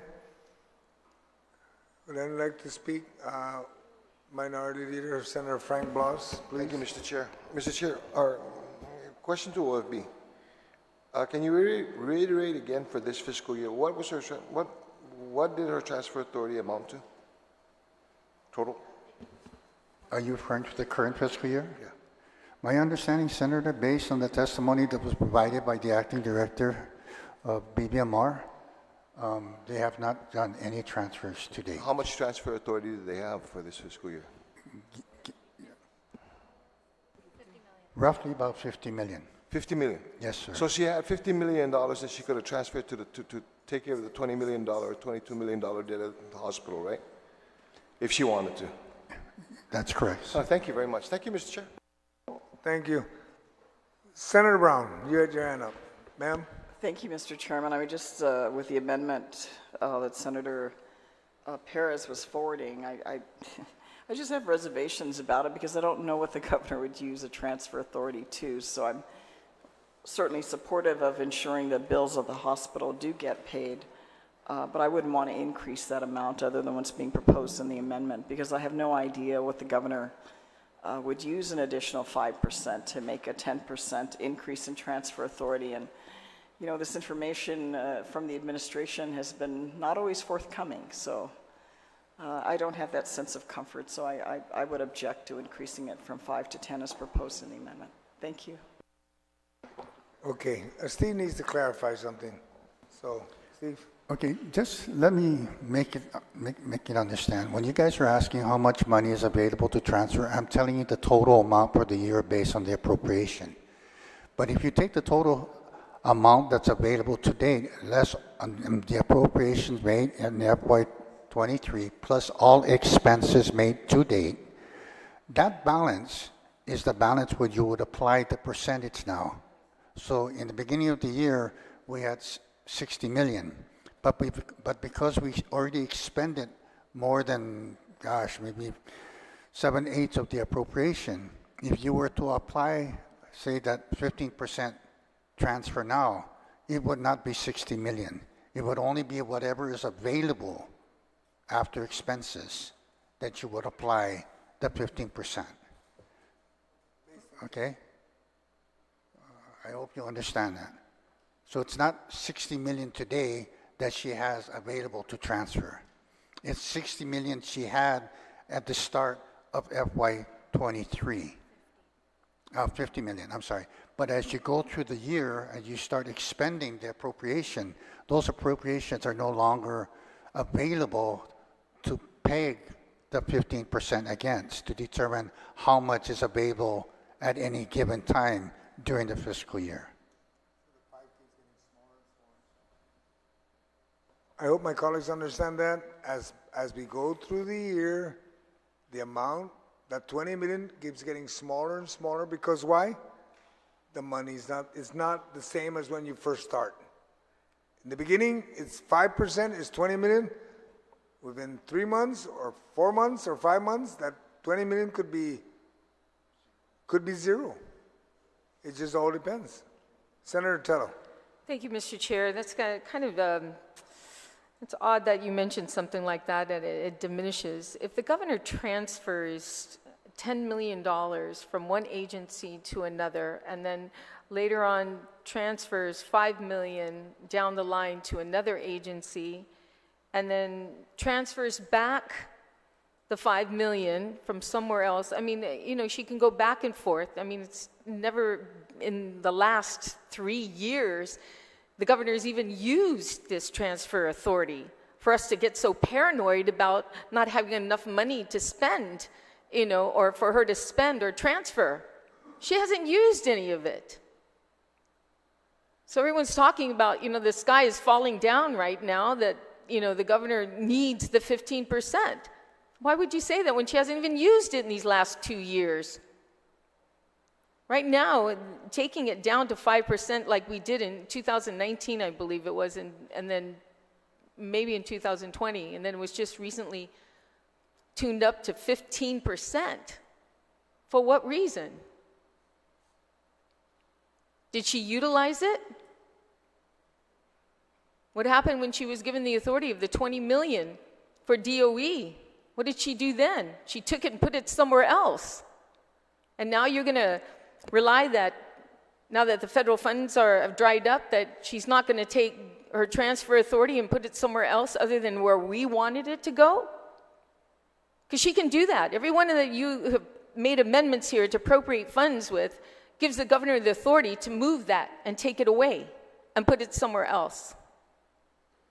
So do you really want to give her 15% of what everyone has put in this budget bill and amendment for her to transfer it out somewhere else?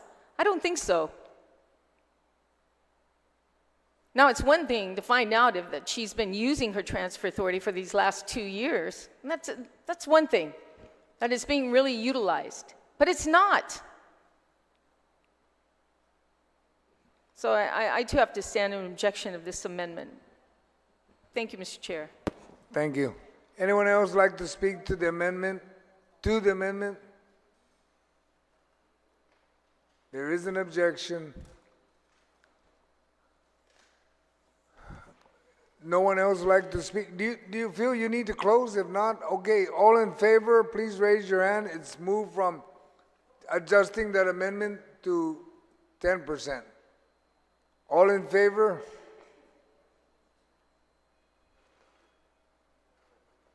One, two, three, four, 5. Motion fails. We're back to the amendment. Anyone would like to speak to the amendment? Are there any objections, Madam Speaker? Yeah, just very briefly. I support this amendment in part because they have not used their transfer authority, or at least have not shown us use of the transfer authority.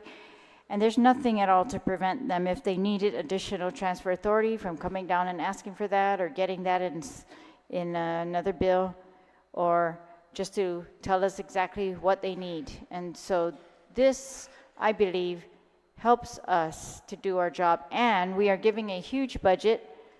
It's not like those days when the budget was so tight and we knew we were short that we had to give a very, very flexible transfer authority. It's the opposite. I think we can be very, very tight with the transfer authority and make sure that we know what's going on. And particularly because of our experience with the Typhoon Mawar, I very much hesitate to give huge transfer authority like that anymore. Thank you, Mr. Chair. Thank you. Anyone else like to speak? Is there an objection to the amendment? There is an objection. All in favor of the amendment, please raise your hand. The amendment proffered. 5, 6, 7. Amendment fails. We will now move to the next amendment. The next amendment is proffered by Senator Paris.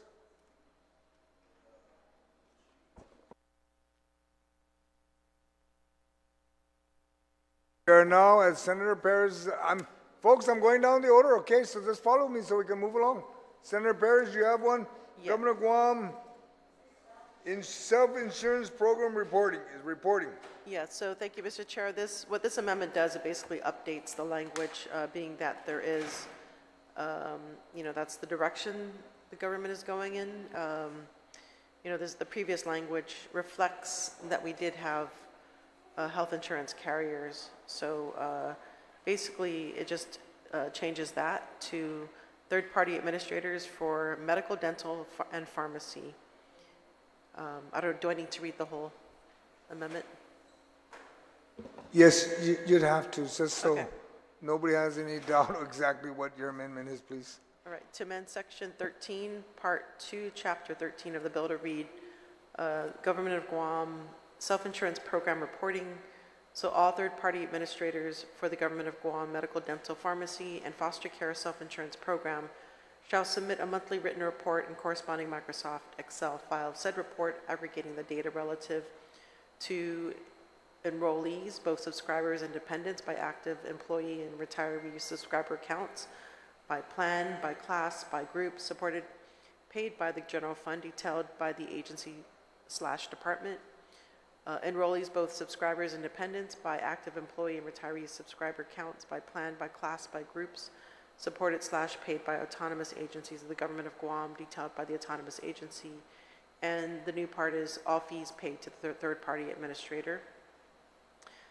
So in subsection B, again, it reflects those changes. So third-party administrators for the government of Guam, medical, dental, pharmacy, foster care, self-insurance program shall submit a monthly written report detailing each individual health insurance premium payment paid to the government of Guam, self-insurance program by date and by agency, reimbursement payments made to the third-party administrators for payment made to their established provider networks, and claim payments made to the Speaker of the Legislature in Guåhan no later than 20 days after the end of each month of fiscal year 2024. So really, it's just to update the language. Thank you, Senator Perez. Does anyone like to speak to this, Senator Blas? Thank you, Mr. Chair. Mr. Chair, I can appreciate, the need for the reporting requirements, but Mr. Chair, this is the assumption that we have a self-insurance program right now. So I don't know whether this can be entertained in that while there has been a pronouncement that we will go into the self-insurance program, there hasn't been we haven't gone into the self-insurance program yet. We have and I know that, again, notwithstanding basically the rules and everything, but we're going to be later entertaining a bill with regard to this same matter. So to be able to put now, I guess,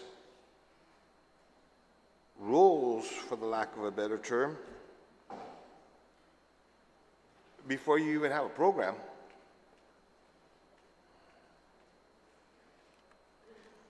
that's like defining what a foul ball is before you even know which field you're playing on. And so, when you look at it, right now, the way it stands right now, we have a health insurance program. To say now on the self-insurance, this is an assumption.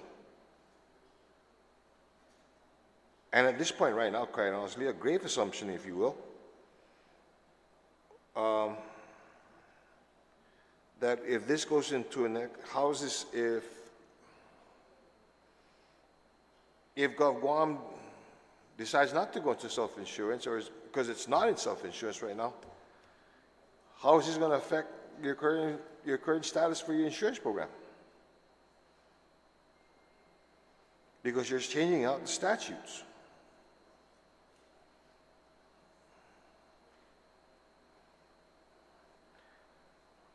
So, Mr. Guerrero, can we take a break while the chairman? Oh, there you go, Mr. Chair. Yes, let's take a quick recess. Thank you.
Committee of the Whole is called back to order from recess.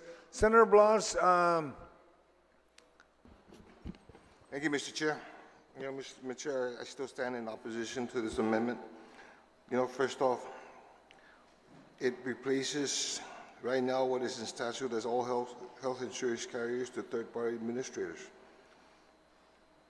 And if you look at what is detailed, if you look at what the third-party administrator is going to, as proposed by the proposed Self-Insurance Act of the government of Guam, what the third-party administrator responsibility is and what the responsibility is here, it doesn't match. Okay? And to put this here, in light of a bill that is going to be heard by this body, I'm like, again, I know the rules, I can't talk about it, but it may have some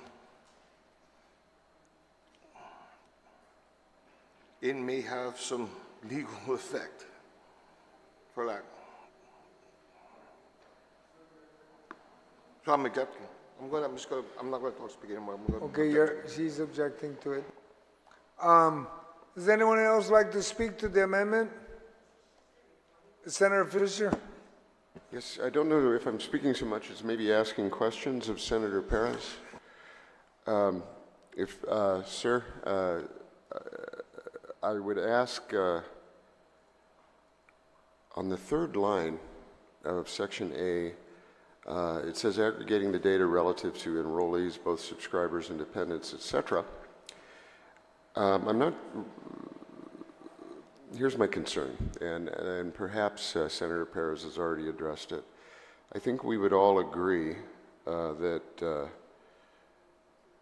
the speaker is not a healthcare provider, neither is the Department of Administration or the Office of Finance and Budget. If they are required to submit this information, does she agree that they would be in violation of the Health Insurance Portability and Accountability Act, which is a federal law which absolutely prohibits the disclosure, of course, of confidential medical information, which is broadly read? Whether or not she thinks that this poses a difficulty that no third-party administrator or otherwise could ever comply with this without violating federal law. Thank you, sir. Thank you. I mean, maybe, does anyone else want, are you asking a question to Senator Perez? Do you yield to the question? Can he repeat the line that he was referring to? Yes, Senator Fisher. Yes, Senator. In Section 13, subsection A, beginning, line 3 and continuing, where it speaks about information regarding enrollees, subscribers, and dependents. And so I'm wondering whether or not she thinks that there is a, as everybody understands the law, a HIPAA violation.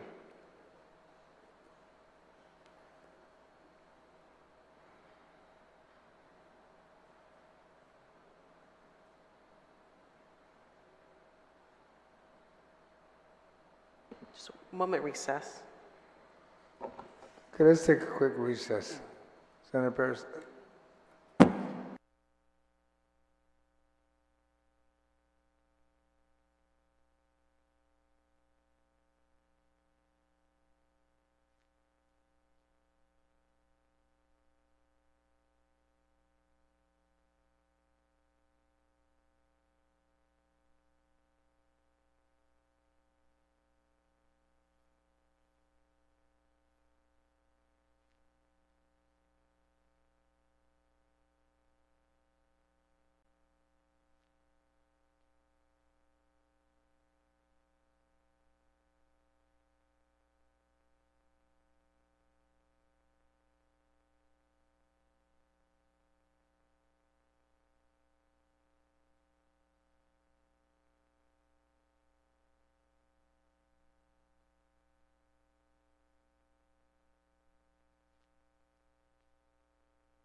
Committee of the Whole is called back to order. Senator Perez, if you can give the answers to your colleague, Senator Fisher.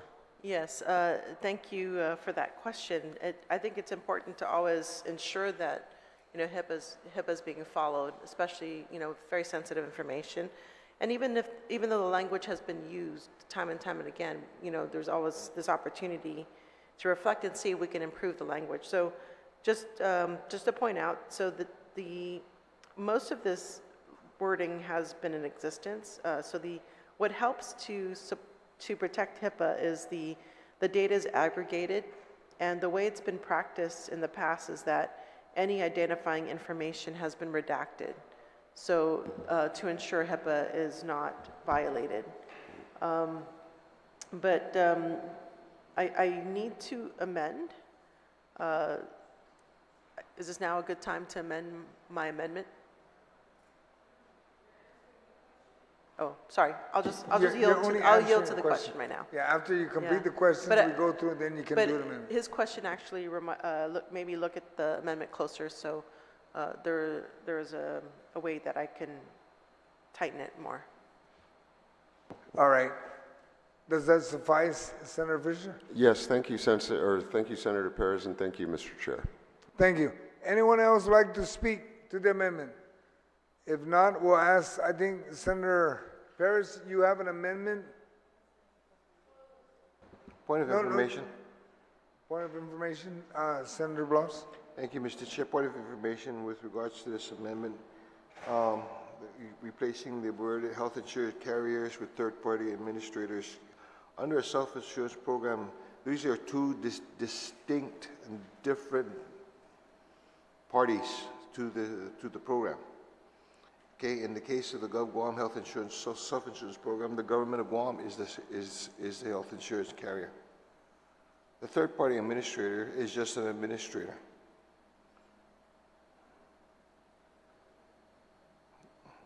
This is continue my point of information, this is a revision of a current statute that basically talks about the responsibilities of a health insurance carrier. The third-party administrator is not the carrier in a self-insurance program. Thank you, Mr. Chair. So I just want to make sure we got that clear and the author would understand that, is that where they strike the health insurance carrier, it should say Governor of Guam carrier. Is that what you're saying, Senator Bloss? The government of Guam, in the case of, if it's going to, we're going to go to the Guam self-insurance carrier, the government of Guam is the insurer. So therefore they are the carriers. Okay, so the part that says health insurance carrier should say Government of Guam health insurance. Which it's problematic in its whole design. Okay. Okay. You want a quick recess to fix whatever you need to fix? Okay. No, easiest point of information inquiry, just information to identify. Yeah, there's already an objection because there's problems with it, he says.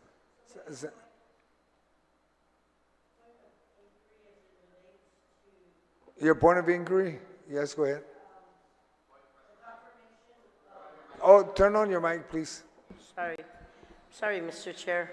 Maybe a point of information as it relates to how the information will be received based on the enrollees, both subscriber and dependents, by active employee and retired subscriber accounts. And as I look at this amendment, Mr. Chair, I want to make sure that the names on the accounts, because I know that subsection A and subsection B looks at each individual health insurance payment.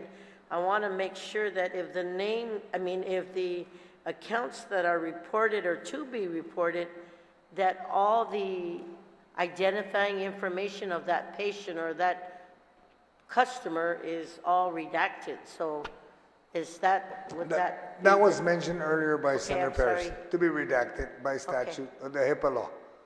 Thank you. Okay. Now, let me go back to, okay. Has everybody spoken? Because I'm going to go back to Senator Perez so that we can.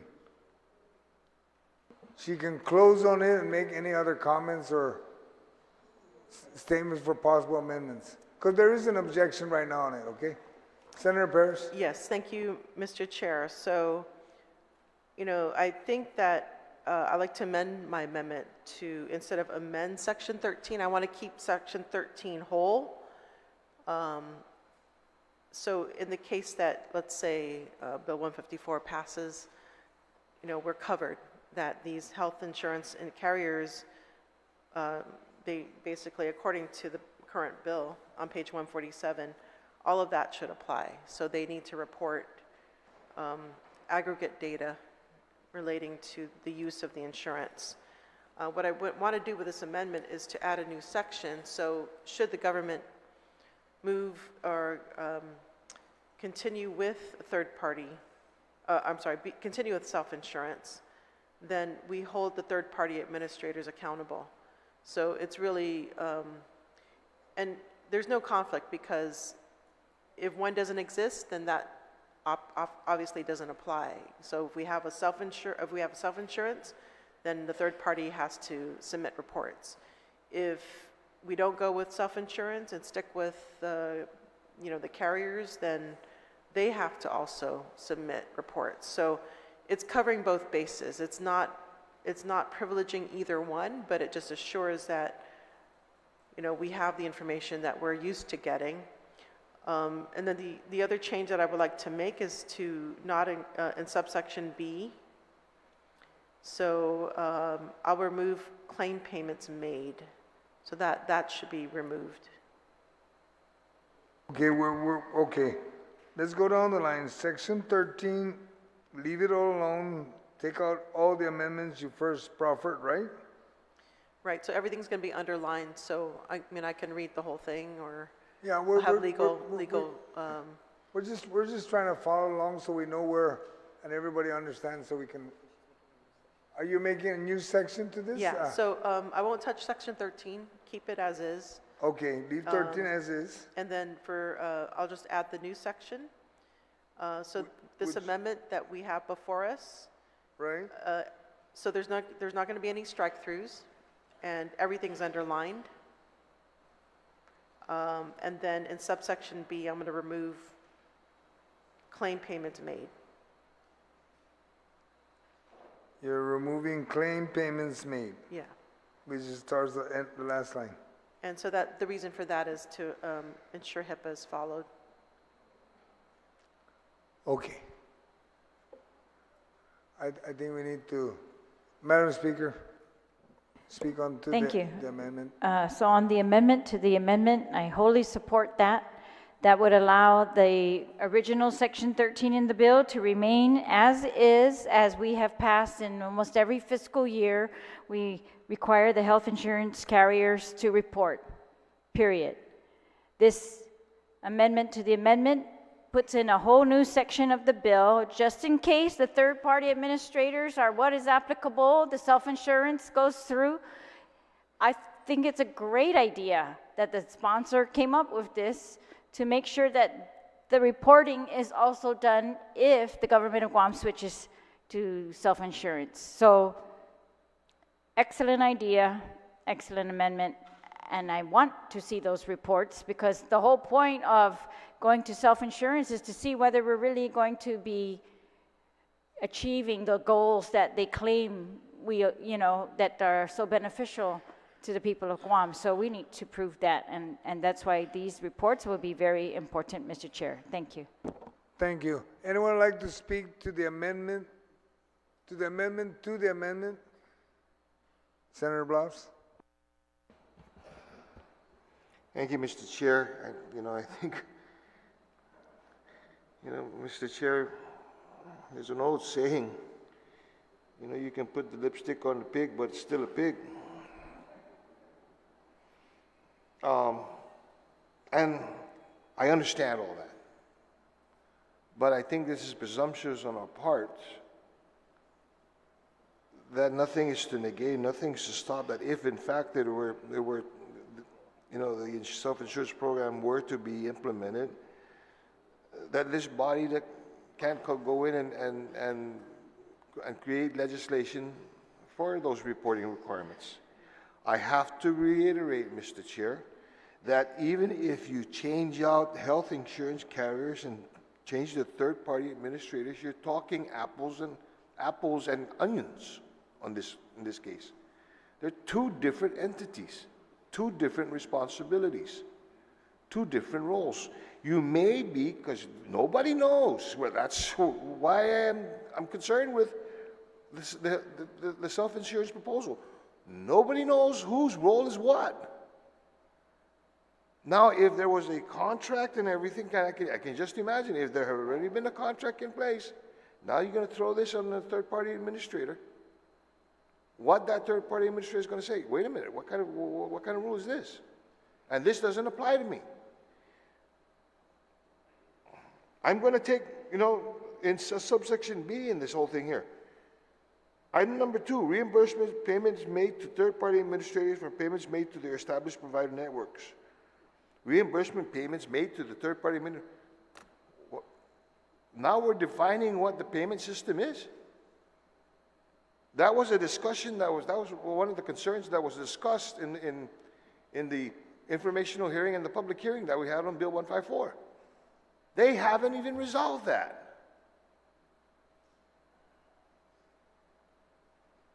And the assumption here is that there are certain things that are going to be happening that haven't happened yet. It's like I'm going to say, I'm going to paint my house blue. Okay, where's your house? I haven't built it yet. And yeah, build the house first.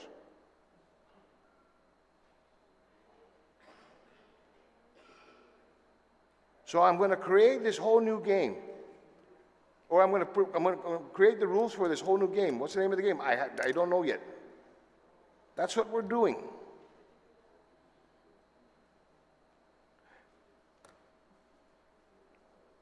I get it. I know. We want to be able to have this information.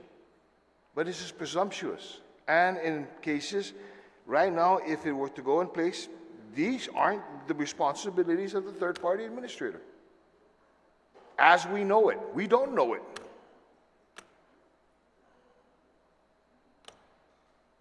And I don't think that it is fair to either the government of Guam, as the insurance carrier, or the third-party administrator, if they move forward, to be able to say, this is now the rule of the game before you even start the game. And it's like walking up to the batter's box and you already have 2 strikes on you.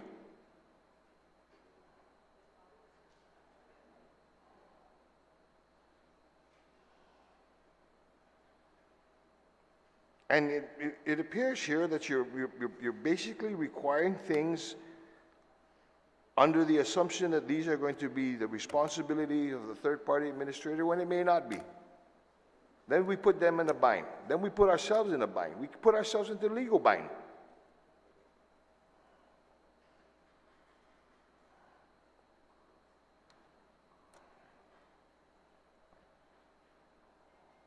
So again, I have to raise my objection to the amendment to the amendment. Thank you, sir. Thank you. Anyone else like to speak to the amendment? To the amendment? To the amendment? Amendment to the amendment? Ooh. There is an objection. All in favor of the amendment? To the amendment? To the amendment?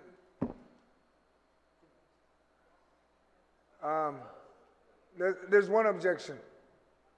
You want to close? Go ahead. Go ahead and close, ma'am. Close the amendment to the amendment. No need? No, we just vote. Okay. All in favor to the amendment? To the amendment? Please raise your hand. Motion passes. Now to the amendment as amended. Are there any objection? I think there's still an objection. All in favor, please raise your hand.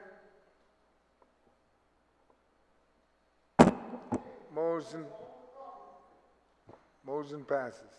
Woo.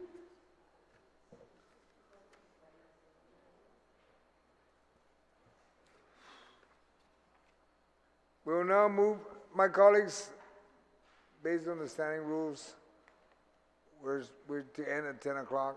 Senator Barnett? Outstanding. He's going to make the motion. Right, but for the record, Mr. Senator Barnett, are you?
Okay, let's go to the next amendment and see where we get before 10 o'clock. Let's go. Okay, Senator Sabina Paris, you have a quarterly reporting of Department of Revenue and Taxation of GG1 submitted to the Department of Administration.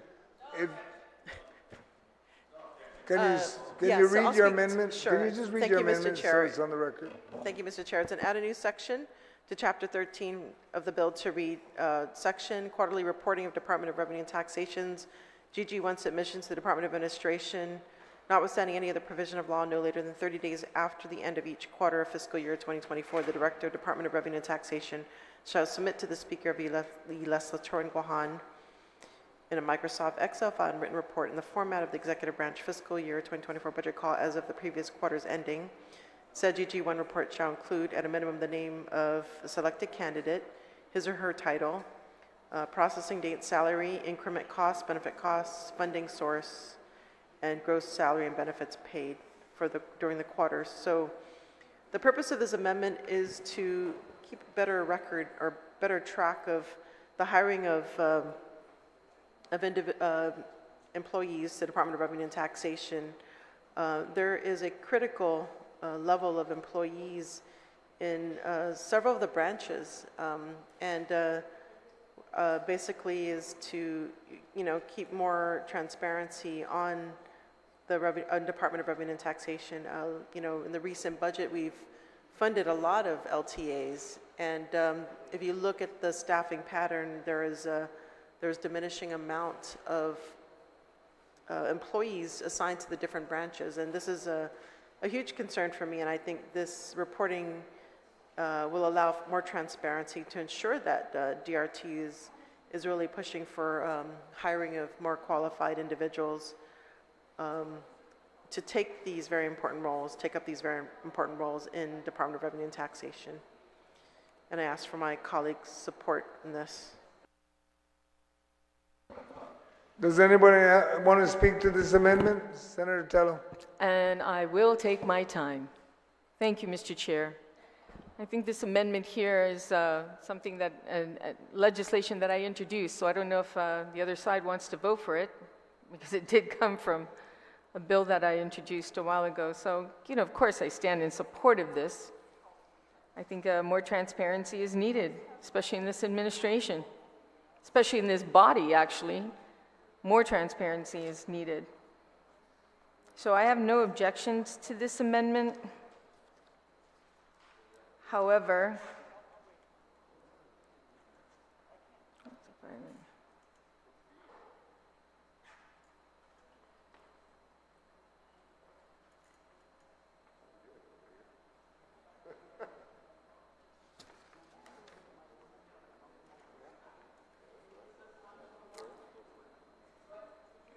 Mr. Chair, I do have a question, though, to the author of the amendment, if she should yield. Please state your question. Regarding the GG1s, this would not include unclassifieds as well, the information? Senator Parrish, do you yield to the question?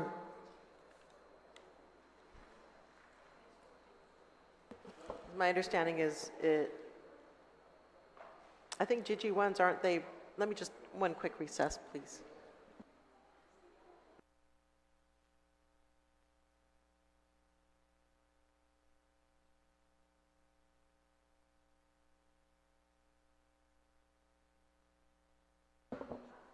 Senator Parrish, all position in GovGuam has a GG1, regardless of LTA or whatever they may be. They all got GG1. Okay, thank you, Mr. Chair. So that's the answer. It does include unclass as well as classified. Senator Tello? Okay, thank you for that. But I'd like to hear from OFB as well. Are GG1s considered, when they're putting the GG1s through, this is considered everyone, classified and unclassified, limited term? Does also include federal employees that are federally funded? Senator, to my knowledge, every employee in the government of Guam is issued a GG1. Even federal? Regardless of funding source. If you're a government of Guam employee, you must have a GG1. Okay, so it is everyone in the government of Guam that is employed? To my knowledge, Senator, yes. Okay. Does that include elected officials? Yes. Okay, thank you.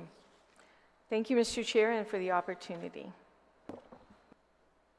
Thank you, Senator Tello. Anyone else like to speak to the amendment? Are there any objection to the amendment? No objection. Amendment passes. Colleagues, we'll try one more. We're right at the clock. Senators Parrish, sequestration of unused World War II Loyalty Recognition Act funds remitted to the Guam by the U.S. Treasury Department. Ma'am? Okay, yeah, thank you, Mr. Chair. I'd like to offer this amendment is to add a new section to Chapter 13 of the bill to read sequestration of unused World War II Loyalty Recognition Act funds remitted to the government of Guam by the U.S. Treasury Department.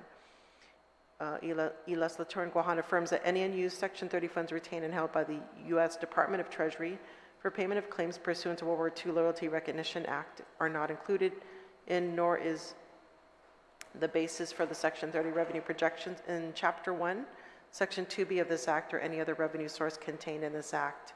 As such, any such funds, super in the event that such funds are remitted to the government of Guam, are not part of the fiscal year 2024 revenue projection. It is the intent of I Legislature and Guåhan to assert its authority under 48 U.S.C. Section 1423JA to appropriate Section 30 or 48 U.S.C. Section 1421H funds that have been retained and held by the U.S. Department of the Treasury and are unused for the payment of claims pursuant to World War II Loyalty Recognition Act in the event that such funds are remitted to the government of Guam, that any unused Section 30 funds retained and held by the U.S. Department of Treasury for the payment of claims under the World War II Loyalty Recognition Act that are remitted to the government of Guam shall not be considered as fiscal year revenues for the purpose of funding general fund appropriations or any other appropriations contained in this Act. Such funds, upon receipt, shall be sequestered from other funds and remain sequestered until appropriated by I Legislature and Guåhan. The Director of Administration shall report to the Speaker of I Legislature and Guåhan within 24 hours of receipt of notification by the U.S. Department of the Treasury that the remittance of such unused World War II Loyalty Recognition Act is forthcoming, and within 24 hours of the receipt of such unused World War II Loyalty Recognition Act from the U.S. Department of Treasury, to allow legal and clerks to renumber and make technical corrections. And so in the Committee of the Whole, it was stated that $35 million have been adjudicated for claims or have been used for claims. And there have been many years where there was money that was set aside by the U.S. Department of Treasury, and that it would take up to potentially 3 years to reconcile it. So there is an expectation that the money that has not been paid out in claims are going to return to the government of Guam. And so I think it's important to have that transparency to know how much and when this money is due to return, and it's important. That's what this amendment does. It assures that not only there's transparency, but the legislature has the authority to appropriate such funds. And I ask for my colleagues' support. Thank you. Does anyone like to speak to this amendment? I see no. Senator Tello. Thank you, Mr. Chair. I just wanted to know what the balance is right now to this account that was set aside. I think it was FY20. I think it was 2019. Yeah. How much is in the account currently, and has any money been placed in there at all? OB doesn't know what the balance is currently. Okay, then I'll ask the author of the legislation. Yes. I mean, how do we know what's in there? Has there been any money placed in this account for them to even create this legislation? Senator Parrish, you yield to the question? Yes, I yield to the question. So over the years, my understanding there was roughly $6 million to $18 million that has been set aside. And so $35 million has been used, and which means there is potentially money coming back. We don't know exactly how much, and that's something the director of administration didn't basically said he doesn't know, and nor did the Department of Revenue and Taxation. And so that's really the point of this this amendment, is to get an idea of exactly how much is in there, and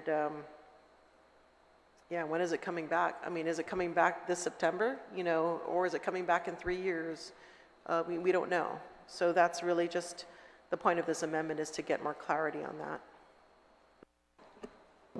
All right. Senator Taylor, does that suffice? Yes, it does. Thank you, Mr. Chair. All right. Does anyone have does anyone else want to speak to this amendment? There being none, are there any objection to this amendment? There being none, amendment passes. Colleagues, it is 4 minutes to the hour. We'll do one more. Senator Tello.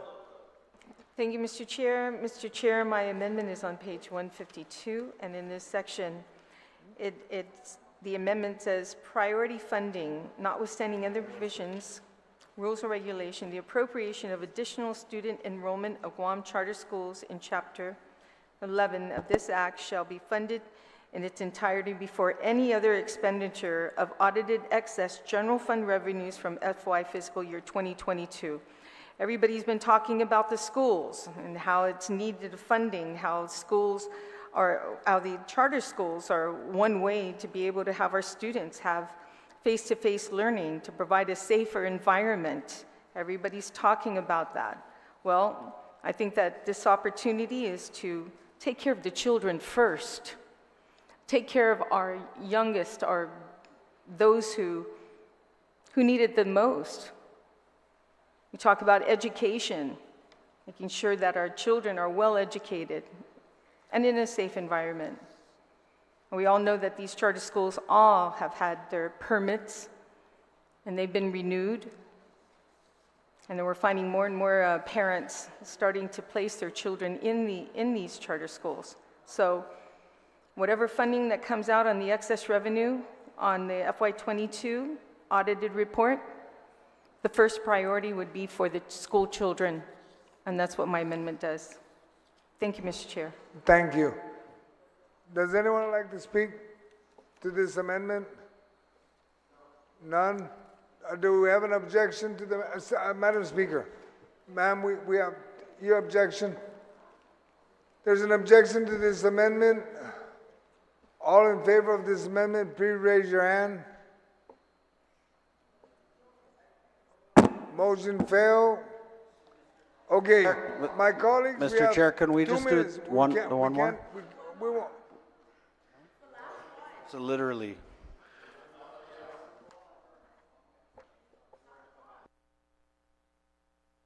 My colleagues, we are going to recess and come back tomorrow morning at 9 and finish off whatever needs to be finished off. And we shouldn't take more than 2 hours. 3 amendments. Okay, with that, we'll recess till 9 o'clock tomorrow morning.